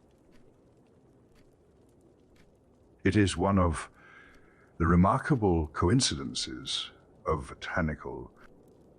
a plant native to rocky Mediterranean coastlines, living on sea spray and thin alkaline soil, surviving on very little,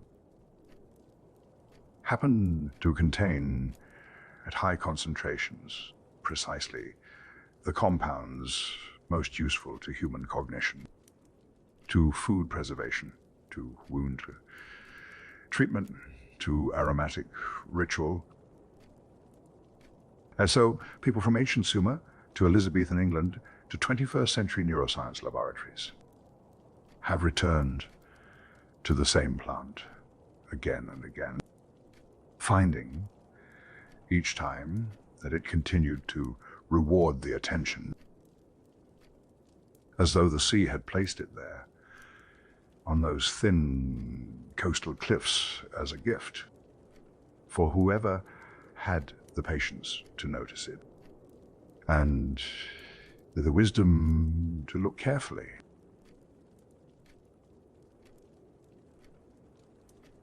There are things I did not find a place for earlier in the evening. Facts that sit at odd angles, details, that don't fit neatly into any single section, but that seem, each of them, worth your attention before we close. Let us begin with a word. A word you almost certainly use without knowing it. Contains rosemary. Wardrobe. In medieval English households, rosemary sprigs were placed between layers of stored clothing. We know this. The French folk name foin, garderobe documents it precisely. The guard of the wardrobe, the herb stationed in the clothes chest. But what I did not mention earlier is the etymological consequence. The word wardrobe, the piece of furniture, the room, the concept, carries within it the memory of the herb that was placed inside it, the fard robe that kept the moths from the wool. Every time someone says the word wardrobe, they are, without knowing it, referencing rosemary. The herb of memory, embedded in the word for the piece of furniture associated with it, still present, still doing its invisible work, even in the language. Now, the bees. Rosemary flowers are among the most attractive to bees of any Mediterranean herb. The flowers are bilabiate, two-lipped in botanical terms, with a strongly projecting lower lip that functions as a landing platform, designed in the evolutionary sense to receive a particular kind of visitor. The bee lands. The flower accommodates the landing. Pollen is transferred. The plant achieves what all flowering plants are working toward. And the honey that results, rosemary honey produced in France, Spain, and Italy, is considered a premium artisanal product. Pale, almost white, delicate with a floral character that retains something of the plant's aromatic quality. The bee doing its work, the flower designed to receive it, the honey carrying the plant's character in a new form, the aromatic volatile oils translated through the bee into something sweet. The relatives, rosemary's closest living relations, its nearest botanical neighbors, are two species restricted to the Maghreb of North Africa and an Iberian peninsula. Salvia Jordani and Salvia tomentosa, both limited to the Western Mediterranean, neither widespread. This distribution suggests something about rosemary's own origins. The lineage appears to have evolved in the Western Mediterranean and then expanded eastward, spreading from west to east rather than arriving from the east, which means the plant we have been tracing through Sumer and Egypt traveled there from the west, from the coastlines of Iberia and North Africa and the French shore, carried by trade, by human hands moving it along routes we can only partially reconstruct. The dew of the sea, beginning near the Atlantic coast of the Mediterranean world, and spreading eastward, as so much did along the ancient trade networks. The omega-negative free connection. Fish oil supplements, omega-negative free rich nutritional products, extremely prone to rancidity, the oils degrading quickly when exposed to air. Rosemary extract has been shown to improve the heat stability and shelf life of these oils. A candidate natural preservative for products typically stabilized with synthetic antioxidants. The medieval cook's discovery applied to the capsule in the pharmacy bottle, the same antioxidant action, a different target. The herb that kept the salted meat from turning rancid in the winter larder, now potentially keeping the fish oil supplement stable on the pharmacy shelf. The tradition, arriving at its most improbable contemporary form, the officinalis epithet. I want to return to this because it was stripped from rosemary's name in 2017 when it became Salvia rosmarinus. And the loss of it represents a small erasure of history worth noting. Officinalis meant the plant was stocked in an officina, the storeroom of a monastery, the workroom of an apothecary, the room from which I am speaking to you now. To carry the epithet for officinalis was not merely a taxonomic classification. It was a formal recognition, a statement that this plant belonged in the places where medicine was practiced, that it was medically recognized, pharmacopoeially approved, required to be present. The name confirmed the status that the Pharmacopoeia Londinensis of 1618 had given it legally. Rosmarinus officinalis, the rosemary of the apothecary's room. The name and the status carrying the same meaning from two different directions.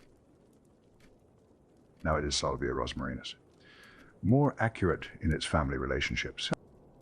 But the fun officinalis is gone. The apothecary is no longer in the name. I note this. As I say, not as an objection, the reclassification was correct, but as a small eulogy for a word that carried weight. The languoc fuel. We mentioned earlier that Pliny observed rosemary growing so abundantly in parts of southern France that the local population burned it as household fuel. Gerard confirmed the same observation in 1597. Local people burning the sacred herb of memory, of love, of Aphrodite and the dead, as the material that kept the fire going through winter. This is not a contradiction. It is a fact about abundance. When something is rare, it is precious. When it is everywhere, it is practical. The people of the Languedoc coast did not have a different relationship to rosemary than the Romans did. They simply had more of it, more than they could consecrate individually. And so they burned it, the sacred smoke, rising not from a temple altar, but from the kitchen hearth, still purifying the air, still filling the room with the volatile oils that killed bacteria and repelled insects, still, in its way, doing the same work it did in the temple, just without anyone calling it sacred. The roast. The most ordinary use of rosemary in the modern kitchen, pressed into slits, in a leg of lamb scattered over a roasting pan. This culinary use emerged partly for reasons of flavor, but partly for a reason that the cooks who developed it may not have fully articulated. Rosemary's antimicrobial compounds help neutralize the gamey flavor compounds that develop in meat that is not completely fresh. The wild, strong flavor of game or older meat. The herb correcting the palate, while simultaneously doing what it has always done to meat, preserving, protecting, reducing the microbial activity in the tissue. The herbal based as three things simultaneously: flavoring, preservative, palate corrector. None of these functions announced, all of them present. The cook reaching for rosemary because it makes the meat taste right, and inadvertently making it safer and more stable at the same time. The antimicrobial spectrum. We have spoken generally about rosemary's antimicrobial properties. Let me be specific about what those properties work against. Staphylococcus aureus C, E. coli, Salmonella. 4. Listeria. 4 pathogens, a clinically relevant spectrum, not minor organisms. not rare ones. The bacteria responsible for some of the most common and serious foodborne illnesses. The medieval practitioner burning rosemary in the sick room understood the action in terms of miasma. It was actually inhibiting Staphylococcus and E. coli and the rest of the spectrum. The wrong explanation, the correct action against organisms that were not named, not known, not conceived of. For another 400 years after the burning was already working. Carnosic acid.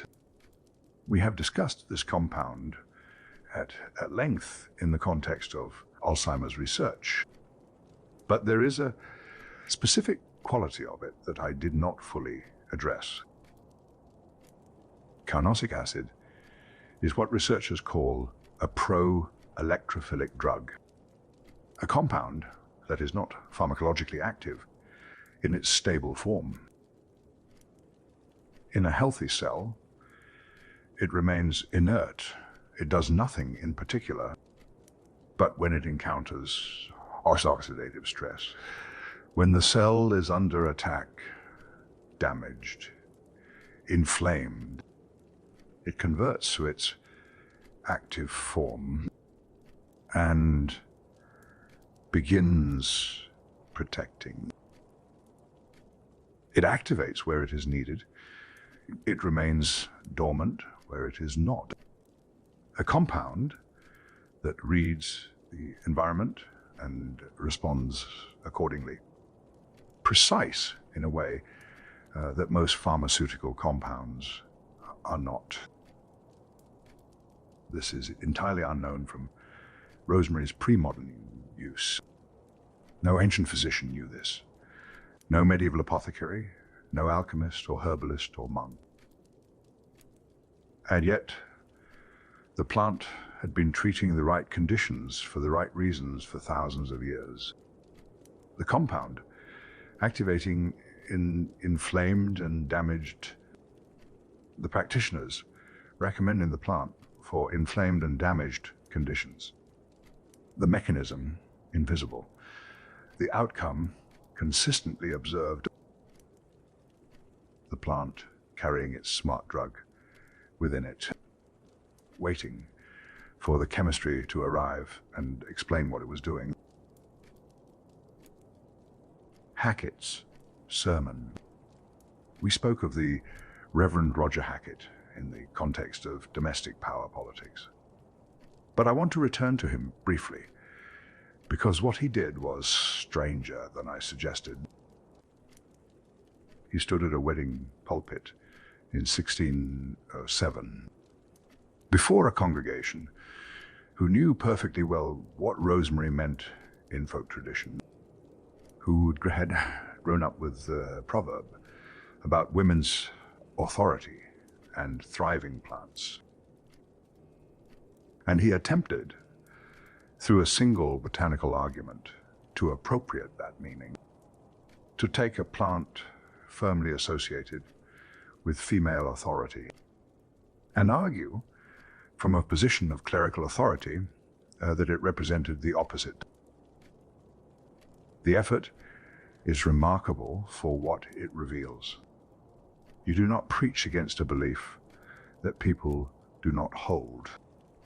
You do not construct a botanical counterargument to an association that has no social weight. Hackett's sermon is evidence of how seriously the feminine associations of rosemary were taken. Seriously enough that a clergyman felt it necessary to address them formally in print. At a wedding, the plant, as usual, outlasted the argument. The Spanish fairy tradition.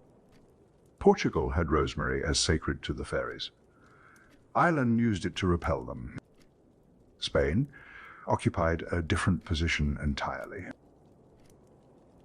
In the Iberian Peninsula's folk tradition, rosemary mediated between humans and fairies.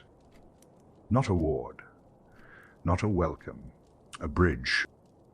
The herb that stood at the threshold between the human world and the fairy world, capable of facilitating the relationship, managing the connection, which is, when you consider the full scope of what rosemary has always done, exactly where it has always been positioned, at the boundary, at the threshold, between the living and the dead, between the waking and the sleeping, between the world you are in and the one you are moving toward. The Iberian tradition, in naming it a mediator rather than simply a repellent or an attractor, may have captured something the others missed. Not that rosemary wards, not that it welcomes, that it accompanies, that it manages the crossing. And finally, the oldest, strangest, and most persistent fact about rosemary, the one that has been present in various forms throughout this entire evening, across 5,000 years of human history. In every civilization that encountered this plant, rosemary was placed at the threshold between the living and the dead. At funerals and at weddings, at pimples and at deathbeds, in mummy wrappings and in bridal wreaths, under infant cradles and on coffin lids. The Egyptians, who wove it into the linen of the dead. The Greeks, who burned it for Aphrodite at the moment of union. The Romans, who carried it to both the wedding feast and the graveside. The medieval brides, who wore it at the altar. The Victorian mourners, who cast it into the grave. The Anzac commemoration, that places it at the war memorial. All of them, across 5,000 years, are reaching for the same plan at the same moments. When human identity most urgently needed something to hold on to, and to remember. There is no single explanation for this. No one theory that accounts fully for why rosemary specifically accumulated this particular position. The evergreen leaves that seem to defy death. The scent that is both stimulating and calming, present and somehow other. The aromatic quality that crosses the blood-brain barrier and we now know acts on memory itself. The plant that genuinely helped the body resist disease and preserve food and heal wounds. All of these things together producing a reputation that accumulated across 5 millennia. Each culture adding something, none of them taking anything away. The plant at the threshold, attending to what no other instrument could quite address.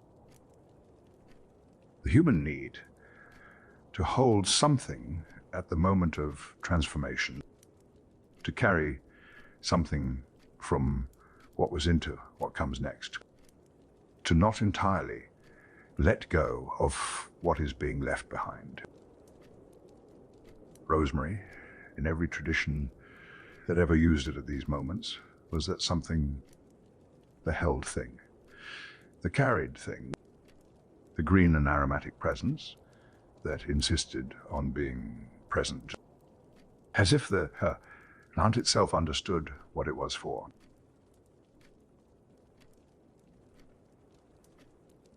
And so we reached the end of our evening together. The fire has burned low now. The jars are quiet around us.